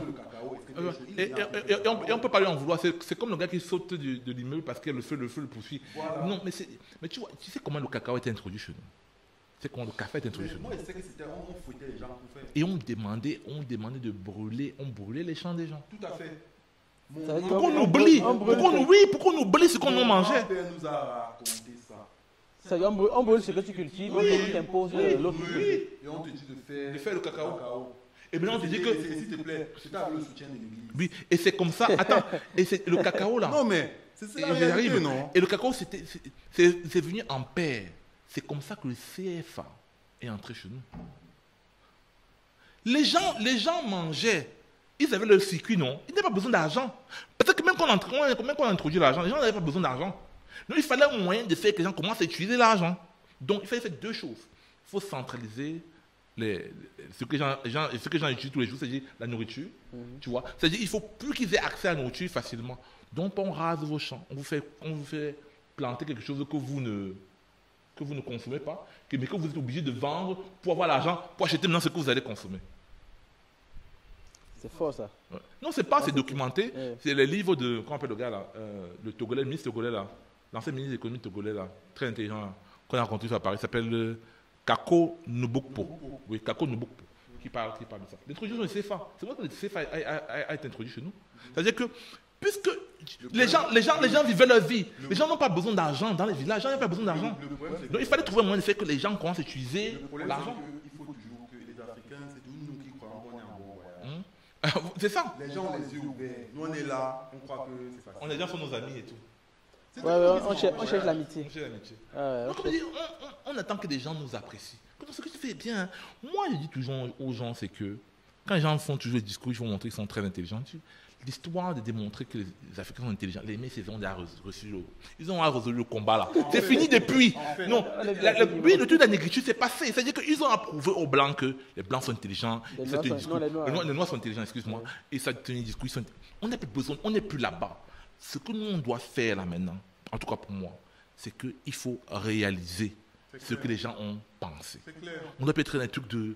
Il faut que ça soit concret. Pour rejoindre ce que tu dis, quand je dis souvent aux gens que tout ce que vous faites, vous émoustillez là, ça ne va rien dire aux gens. C'est quand on vient voir chez toi qu'on te respecte. C'est quand on vient voir. Chez toi, ça veut dire moi, quand je vais en Asie, à chaque fois que je vais en Asie, je reste dit que non. S'il y a un continent qu'il faut visiter en dehors de l'Afrique, c'est l'Asie. C'est l'Asie. Mais comme nous, avec l'Asie, on est excentré et qu'au milieu, d'une certaine façon, il y a l'Europe stratégiquement. Parce que même quand tu prends les vols, aujourd'hui à Éthiopie, en dehors d'Éthiopie, tu vas t'arrêter en Europe. Flavien, reste tranquille. Quand les gens font les sommets africains, jusqu'en 2021, les gens applaudissent ça. Quelqu'un fait les conférences pour réunir les Africains, fait ça à Paris. Paris, c'est la capitale de l'Afrique francophone. Mais c'est vrai. C'est-à-dire que quelqu'un veut faire une conférence pour parler aux Africains, il pas fait ça à Paris. C'est pas comme si dans chaque pays, s'il n'y a pas un palais de congrès qui peut retenir. C'est que les gens ont dans leur tête, tu vois, un logiciel qui fait que il faut à tout prix qu'on aille à Paris. Et je te dis que moi, j'ai rencontré beaucoup de Blancs, je pense que j'ai rencontré, qui ne sont jamais sortis de leur pays. Et je ne parle pas des Blancs de... Jamais sortis du pays. Il est parti maximum... Il ne part nulle part. Tu vois ce que je veux dire? Mais nous, ici, pour montrer que tu es quelqu'un, il faut que tu visites 150 pays, ton passeport soit... Pourquoi? Pourquoi? Tu arrives en Asie, c'est le même endroit, pour certains pays en tout cas, c'est le même truc que le climat équatorial ici. Il pleut, machin, etc. Mais tu peux aller au Gabon. Mais tu veux dépenser... Pour aller, Bon, en même temps, comme je disais une fois, ce sont nos présidents qui nous habituent. Et quand ils vont en vacances, ils ne vont pas aussi au Gabon. Le père est parti au Gabon faire les vacances. Tu fais tout ce que le président fait. Suis-le. Il a payé, il a acheté la technologie combien à sa fille. Il faut aussi suivre. Les gens viennent là-haut. Si le père, en partant en vacances, il part quelque part au Congo, on va dire non, ça veut dire que le père donne les bons exemples. Il faudrait la prochaine fois. En tout cas, moi je pense que ce qu'il faut retenir, c'est qu'on doit être des exemples. On n'a même pas notre réussite, la vraie réussite, pas la réussite l'apparente réussite. La vraie réussite n'est même pas un débat. Ce n'est pas une option. On doit réussir pour que les jeunes comprennent que c'est possible. Est-ce que tu penses que les jeunes aujourd'hui ont suffisamment de bons modèles? Parce que je pense aussi qu'il faudrait inspirer les autres. Pas encore. Hein. Pas encore. Moi, le challenge, c'est qu'il va encore falloir du temps. Mais par rapport à ça, moi je dirais que José Guerre, quand tu réussis dans un pays qui est aussi petit que nos pays, là, pas petit à superficie, mais dis qu'en termes de ce qui se passe, tu vois, les externalités sont telles que on va tout savoir que tu as quand même fait quelque chose. Tu vois ce que je veux dire? Parce que tu peux pas arriver à un certain niveau dans n'importe quel domaine. Tu peux pas arriver à un certain niveau d'actifs sans que les gens sentent l'effet de ce que tu es en train de faire. Tu vois ce que je veux dire? Ça va se sentir. Que ce soit indirectement, mais indirectement, quelqu'un sera passé chez toi, tu vois, ça va quand même commencer à se sentir. Et même pour venir chez les jeunes, moi je suis contre la déresponsabilisation. Tu veux suivre quelqu'un qui va t'amener au trou, hein, suis-le. Parce que de toute façon, il faut que les gens meurent, mais il faut que les gens disent, bon, il faut que les gens partent aussi, non? Tu ne peux pas dire aux gens que tu vas forcer les gens à faire ce qui est bien. La première chose dans ce qui est bien, c'est de permettre aux gens de faire ce qu'ils veulent. Et qu'eux, ils choisissent maintenant ce qui est bien. Tu ne peux pas forcer les gens à faire ce qui est bien. Tu ne peux pas. Faire quelque chose, parce que bon, c'est relatif, c'est toi qui vois que c'est bien. Oui, tu as raison par rapport à ça. Même comme en Chine, on a un peu forcé à un moment donné. Mais c'est ce que j'ai failli dire. En Chine, on peut forcer à un moment donné. Il y a une façon de forcer, il y a une façon... Non, mais le peuple a suivi. Le peuple a suivi.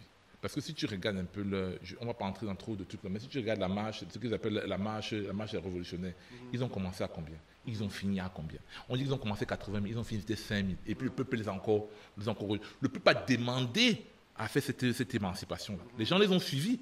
Tu vois ce que je veux dire? Donc ça veut dire que même après que lorsqu'on leur a demandé, on a réduit les droits, machin, etc., ils comprenaient là où ils allaient. C'est pour ça que... Tu vois ce que je veux dire? Oui. Moi, je pense qu'il y a beaucoup... Il faut vraiment un travail de réflexion. Il y a beaucoup trop de choses. Comme je disais, la télé, nos enfants écoutent les chaînes étrangères. Les dessins animés de nos enfants, c'est quoi? C'est étranger, non? C'est Peppa Pig, non? Oui, Peppa Pig, oui. Voilà. Un porc qui parle anglais. Oui, donc, je dis, ça commence... Un porc qui parle aux eaux. Ça commence par... On est déjà en train de... Avant, parce que tu n'as pas le temps de parler à ton enfant comme la télé. Non. C'est la télé qui parle aux enfants. Ouais. Et à la fin, quand toi tu veux ton discours, moi je vois les Européens se plaindre du fait qu'à l'Asie, la Chine, ils ont le communisme est monté, c'est descendu. Franchement, il n'y a pas de démocratie.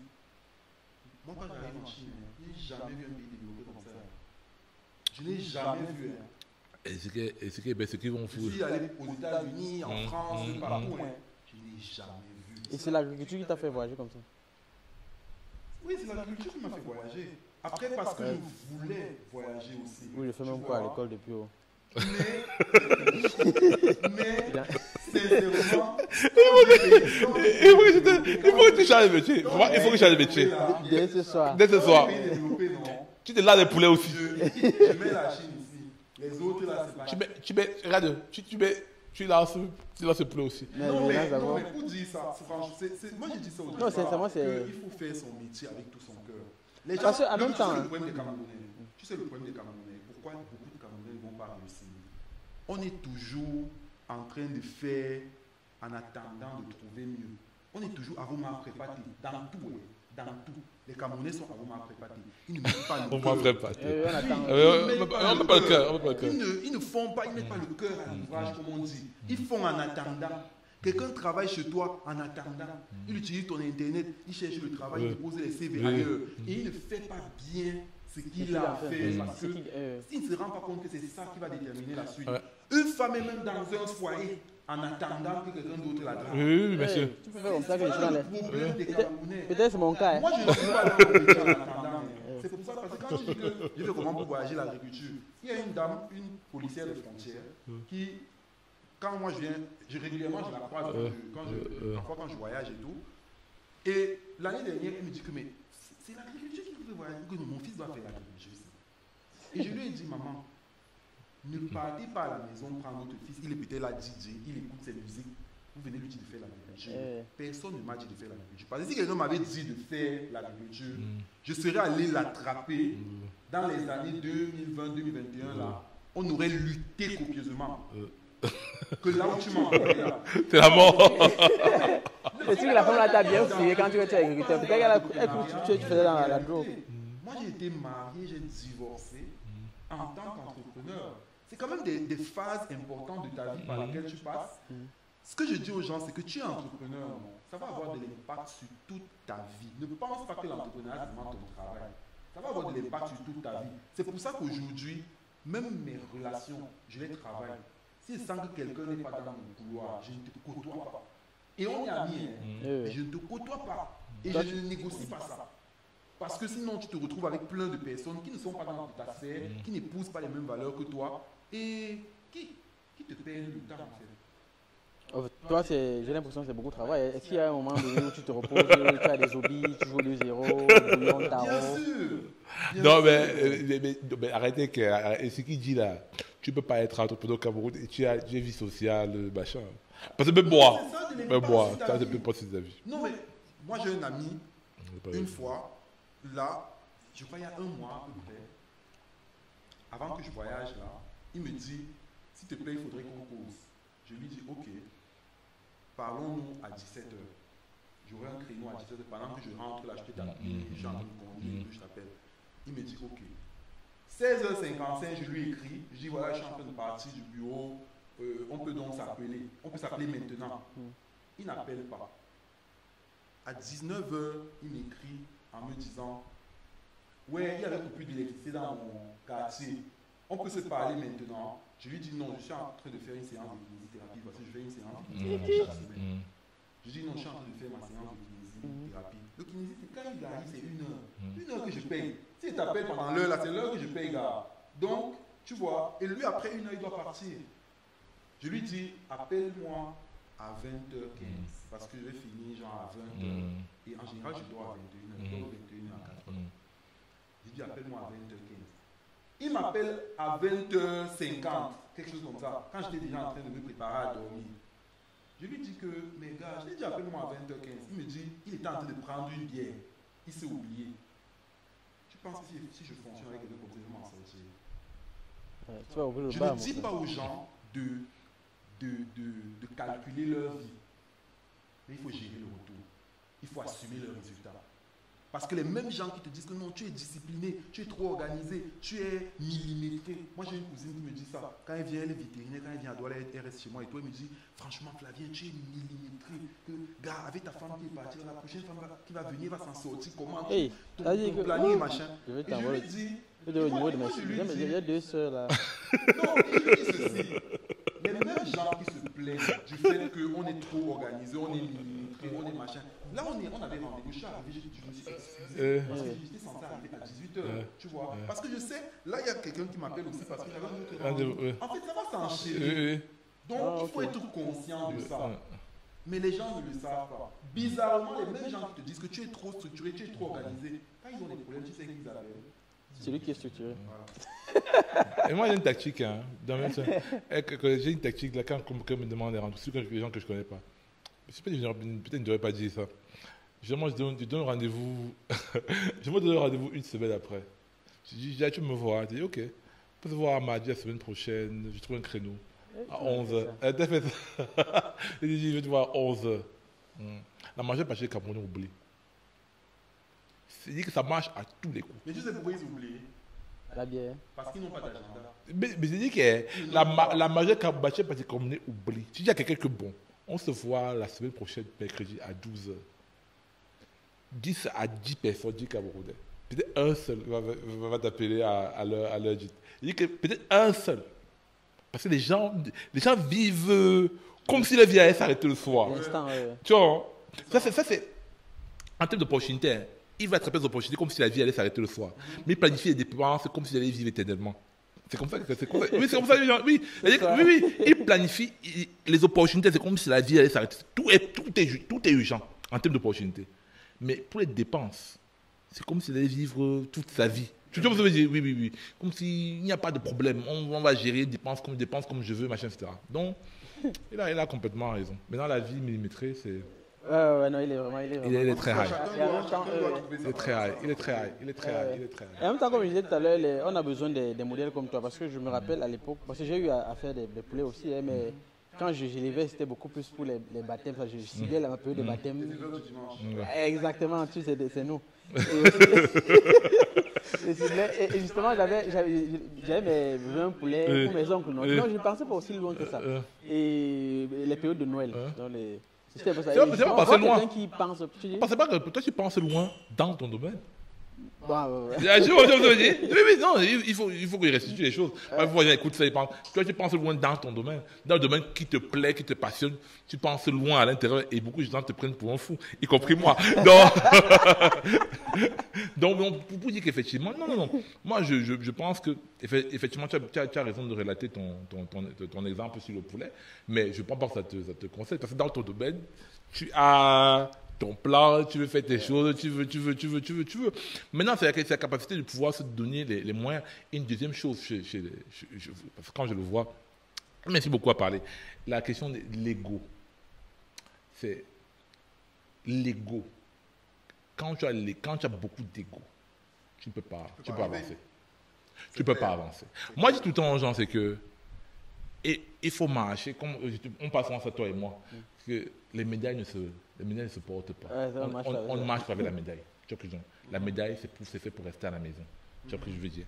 C'est-à-dire qu'on ne marche pas avec ses accomplissements. Comment j'ai fait ceci, j'ai fait ça. C'est des gens qui peuvent aller raconter ça s'ils veulent. Mais si le jour où tu commences à marcher dans ta tête, ils pensent que, non, ceci me voit. Ça peut t'arriver aussi, nous sommes des humains. Mais que les gens me voient parce que je suis ceci, j'ai ceci, donc il ne faut pas qu'ils fassent ça.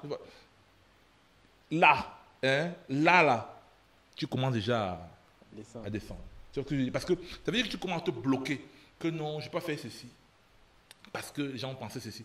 Alors que normalement, plus tu accomplis, plus tu dois être libre de pouvoir tout faire. Être en haut, être baigné, être ici, être... Mais tu sais... Mais ici au Cameroun, c'est plus... Bon, parce que les gens ont aussi réussi de manière... Tu sais, quand on a l'affaire, quand on parle de l'affaire des poulets de... 30 millions que tu as payé.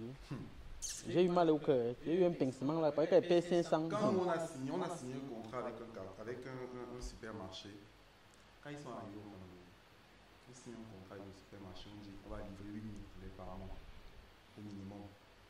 Quand tu dis que tu vas livrer 8 000 poulets par mois, là, tu produis 3 mois. Donc tu achètes, il y a les temps, 3 mois, tu achètes les poulets. Parce que quand on te livre le poulet là, on a élevé 6 semaines. On a élevé 6 semaines. Donc, s'il veut te livrer en continu, il doit produire pour 3 mois. Il doit immobiliser le cash. On signe le contrat, on lance la production. On demande le bon de commande. Ils disent non, on va vous donner. Bon, les gros panneaux, on soutient les Cameroun. Non, je ne voulais pas parler d'eux depuis, mais bon, c'est bon comme ça. On demande comment ça ne sort pas. Je dis, il n'y a pas de problème. Je me bats, je produis avec l'aide du banquier, avec l'aide de certains proches. On met les fonds, on produit. 2 mois, on commence à livrer. 2e mois, il y a beaucoup de poulets sur le marché. Nous, on nous a imposé de faire respecter la chaîne de froid, acheter un camion frigorifique, acheter tous les équipements nécessaires pour avoir les certifications. C'est notre certification qui est affichée dans les supermarchés. Entre-temps, ils achètent le poulet des gens qui viennent avec les pousses et les brouettes. C'est pas possible. Bien sûr. À 1400 le kilo, 2450 le kilo. Nous, et moi, jusqu'à ce que je regarde mon tableau de bord, je me rends compte que, mais attends, les gars, s'ils ne commandent pas depuis 3-4 jours, ils ne commandent pas. Nous, on a une chambre froide qui prend 2500 poulets. Mais ça commence à être plein. Comment on va faire? J'appelle le directeur des achats, directeur général, déjà on ne te décroche plus. Déjà le téléphone est loin, à l'heure le téléphone est loin. Mais quand on te décroche, non, tu sais, vraiment là, on te propose de prendre à tel prix. Je dis, mais on a un prix dans le contrat. C'est pas comme si le prix au consommateur a baissé. On a un prix dans le contrat. Donc, vous devez respecter ce prix qui est dans le contrat. Non, non. On va continuer, vas-y, pas. Qui est dans le contrat. Pas de son, pas d'image. Moi, je reste tranquille. Nous, on gère les poulets qui sont déjà sous la main. Il faut continuer de produire. Normalement, les gars devaient te payer pour que tu puisses continuer de nourrir tes poulets parce qu'il faut également le fonds de roulement. Mais comme j'ai pas eu laver, c'est la période-là. Je suis sûr que je peux avoir la Ça va durer, ça va. Non, mais la réalité, c'est que ce que tu viens de dire là, tout le monde vit ça. Parce que je suis resté comme ça. J'avais les poulets. Je ne savais quoi en faire. Heureusement, on a de bons contacts avec d'autres supermarchés portés par les Camerounais. J'ai commencé à appeler partout pour dire que les gars, aidez-moi. Je suis foutu. Voilà la situation. J'ai commencé à demander les chambres froides des gens, aller stocker les poulets, travailler 7 jours sur 7. Pour me rattraper 2 semaines après. Quand il y a une pénurie de poulets, je les attendais. Je les attendais parce que je connais ma filière. Ça monte, ça descend. Quand ça monte, tu es en haut. Moi, je reste en bas, je t'attends. Quand 2 semaines, ça a fait ouh, mon téléphone sonne. Je dis là, c'est 2200 le kilo. À prendre, vous ne voulez pas, ne m'appelez plus. Je n'ai pas de temps à perdre. C'est comme ça que j'ai pu m'en sortir. Ils ont pris. Ils n'avaient pas le choix. Ils ont pris parce qu'ils n'avaient pas le choix. Pas parce qu'ils avaient peur de moi. Moi, j'ai pu m'en sortir parce que j'ai le réseau, les gens qui m'ont trouvé des chambres froides, le camion pour transporter, machin. Mais c'était un bleu. Il allait partir dire à des investisseurs que comme vous voyez là, l'argent est fini, on allait dire qu'il a volé l'argent des gens. Mais c'est ça en fait la réalité que nous on traverse sur le terrain et il faut que les gens soient conscients de ça. Okay. Très bien. Pour les jeunes qui nous regardent, parce que naturellement, on a accepté. Pour les jeunes qui nous regardent, moi j'ai envie de dire que pour moi, il y a 3 choses qui font réussir. 3 choses qui changent en fonction de l'étape où tu en es. La passion pour le début. Parce qu'au début, l'argent n'a pas toujours été au rendez-vous. Il faut être passionné par ce que tu fais. Il faut avoir envie d'avoir un impact. La persévérance. Parce que quand tu commences, à un moment donné, tu as l'impression que tout est en retard dans ta vie. Tu as l'impression que tout est en retard dans ta vie. Moi, je dis souvent que je n'ai pas commencé, je n'ai pas fait de l'entrepreneuriat parce que j'ai manqué quoi faire. Non, non. Moi, j'ai fini les études, j'ai travaillé en multinationale, j'ai déjà servi 125 personnes à 21 ans.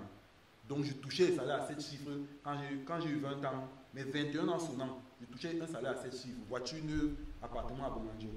Je n'ai pas fait l'entrepreneuriat parce que je manquais quoi faire de ma vie. Je vois les gens qui font l'entrepreneuriat parce qu'ils cherchent une idée, et là, j'ai déposé les CV partout. Moi, je n'ai pas fait l'entrepreneuriat comme ça. J'ai fait l'entrepreneuriat parce que je veux le faire. Donc, quand tu fais l'entrepreneuriat de cette façon, à un moment, tu restes comme ça, tu te dis que mais tes amis avec qui tu es sorti de l'école à 21 ans, tu as déjà 28, 29, 30 ans. Les gars sont déjà construits. Ils font les crémaillères. Ils font les anniversaires. Non, ils font les pendaisons et crémaillères, ils font les anniversaires des enfants. Ils fêtent même la maison du village. Quand on fait la maison du village, ça veut dire qu'on est à construire en ville. Normalement. Toi, tu es encore là en location. Hein. Tu es encore en location. Quand le téléphone sonne, tu vois le nom du bailleur, tu paniques. C'est exactement ma vie comme ça. Mais tu dois être confiant parce que tu sais où tu pars. C'est pour ça que c'est important de ne pas chercher la validation. Si tu cherches la validation, tu ne vas pas traverser cette étape.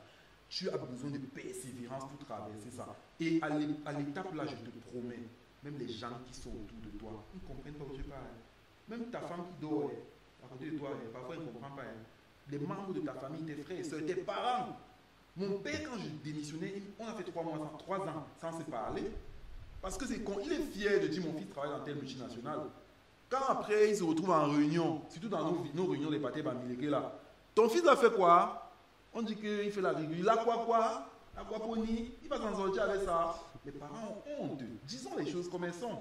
C'est aujourd'hui que mon père est content de venir au bureau, voir les employés, dire que non, mon fils fait ci, fait ça, il commence à voir les réalisations. Tu as combien d'employés par là? Là, on est déjà 160. Employés. On est déjà 160. Ah, tu veux encore? Je suis fait même quoi ici, tu vois. En fait, moi, je sais que ma trajectoire n'est pas je ne suis pas représentatif. Ça, il faut le dire. Et même mon gestionnaire à la banque me dit, Flavien, ta trajectoire est juste exceptionnelle, que je n'en ai pas vu comme toi. Il me dit, comment tu fais? Il faut conseiller les gens. Je dis, je veux bien. Mais, comme Patrick a dit, il y a des réalités qui sont propres à moi, en fait. Tu vois? Et parfois, les gens vont avoir l'impression que tu caches quelque chose. Non. C'est juste que tu es comme tu es. On n'a pas besoin d'exemple, on a besoin de système. Voilà, c'est exactement. On a besoin de système. Et c'est pour ça que même quand il disait tout à l'heure, aujourd'hui j'ai la chance de parler à certaines autorités. La dernière fois, j'étais dans le bureau du ministre de la Jeunesse qui me disait, mais il faut que les jeunes fassent comme vous. J'ai dit, excellence. Les jeunes font comme vous. Vos enfants sont dans l'entrepreneuriat. Je dis non. Ouais, vos enfants sont dans l'entrepreneuriat. Vos enfants ne sont pas dans l'entrepreneuriat. Vous ne pouvez pas dire aux jeunes de faire de l'entrepreneuriat et vos enfants sont à l'ENAM. Ils veulent aussi aller à l'ENAM comme vos enfants. Exactement. Donc ne leur dites pas de me suivre. Moi, je serai un exemple dans 20 ans. Mais aujourd'hui, vos enfants sont à l'ENAM. Ouais, donc il faut que nos paroles accompagnent nos actes. Ça doit être cohérent. Si ça n'accompagne pas, qu'est-ce que vous voulez que ça donne? Parce qu'ils disent que la terre ne manque pas. Personne n'a acheté la roue pour donner à son enfant. Acheter la roue pour donner à son enfant. Bon, maintenant ton actualité. Est-ce qu'il y a des choses ces jours-ci, oui, des formations, des coachings? Alors, on lance des formations régulièrement. Ce que je peux dire, en général, je dis aux gens, suivez nos comptes. Suivez nos comptes, les comptes de l'entreprise surtout, parce qu'en général, on communique dessus. Là, on a un partenariat avec le gouvernement pour former 10 000 jeunes dans l'Aquaponie, sur les 10 régions. Donc, on a commencé on a fait 3 régions déjà. On est en train de poursuivre ce programme de formation-là, sachant qu'on ne va pas apprendre aux gens, on ne va pas prendre des baguettes magiques pour faire comme ça. Un jeune qui vient, il ne travaille pas, il ne va pas avoir de résultats. Un jeune qui vient, il est prêt à travailler, on va lui donner tout ce qu'on a pour que lui aussi puisse s'en sortir. L'idée, c'est vraiment, comme j'ai dit tout à l'heure, de créer une masse critique. Maintenant, s'il y a une chose que j'ai aussi appris chez les Asiatiques, franchement, c'est de laisser nos résultats parler pour nous. Ça ne sert à rien de parler de ce qu'on va faire. Il faut qu'on fasse. Et puis les résultats vont faire du bruit à notre place. Et maintenant, les pages sur lesquelles on peut suivre. L'entreprise. On va donner les liens, on va mettre. Vas-y, papa. Voilà, on va afficher sur la vidéo, mais l'entreprise c'est Save Our Agriculture, le nom. Mais en général, on abrège Save Our Ag. Ce sera affiché avec l'aide de l'équipe technique, je l'espère.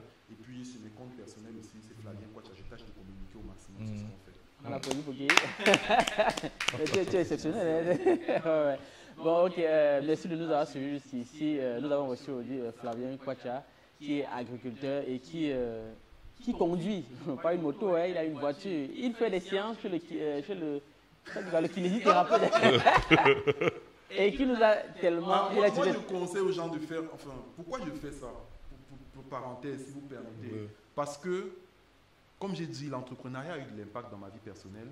Et après mon divorce, il y a 2 ans, un peu plus, je me suis dit, mais tu t'investis énormément dans l'entrepreneuriat, mais ta vie personnelle a une place.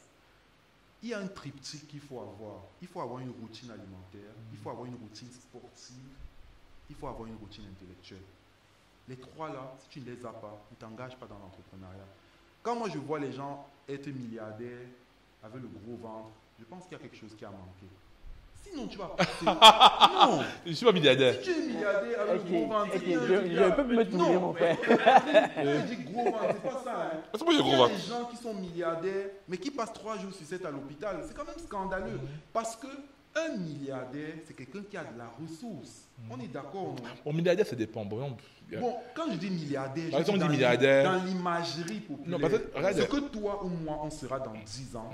C'est une ressource pour notre pays. Les 3 jours sur 7 que je peux passer à l'hôpital, si je passe ça à côté. Non, mais je dis ça parce que je connais Patrick. On s'est rencontrés aujourd'hui. J'espère que j'aurai l'occasion de te connaître un peu plus. Mais je dis ça parce que je connais Patrick. Tu vois, je connais son activité, je connais. Ce que nous on sera, c'est une ressource pour notre pays. J'aimerais passer 3 jours sur 7 à parler aux jeunes plutôt que de les passer à l'hôpital. Donc c'est pour ça que je dis que c'est important d'avoir une routine sportive, c'est important d'avoir une routine alimentaire, c'est important d'entretenir sa santé. Quand il parle, on va conclure tout de suite. Là. En fait, quand il parle là, non, ça me... Non, j'ai pas envie de parler. Ça me rappelle seulement... Bon, ça me rappelle quand j'avais rencontré... il a beaucoup de charisme. J'aime bien. Ah, ok. Bon, en même temps, il dit qu'il est divorcé, donc tous les divorcés qui regardent l'émission. Moi, j'ai fait 17 ans. Et il a dit un mot qui m'a beaucoup plu, il a dit entreprendre, c'est entrer et prendre. Donc ça veut dire qu'à tous les jeunes qui regardent l'émission, entrer et prendre, mais bon. Et aimer ce que vous faites, parce que je pense que ce qu'il a dit ici et qui est très important, c'est forcer par la porte, c'est d'aimer ce qu'on fait. C'est très important. Et merci d'avoir suivi jusqu'ici. N'oubliez pas d'aimer, liker, de partager et surtout de vous abonner. Abonnez-vous. Merci, abonnez-vous parce que c'est grâce à vous et grâce à ce que vous faites qu'on continue de recevoir les gens comme ça. Recevoir les gens inspirants comme Flavien. Merci à vous. Ciao, portez-vous bien.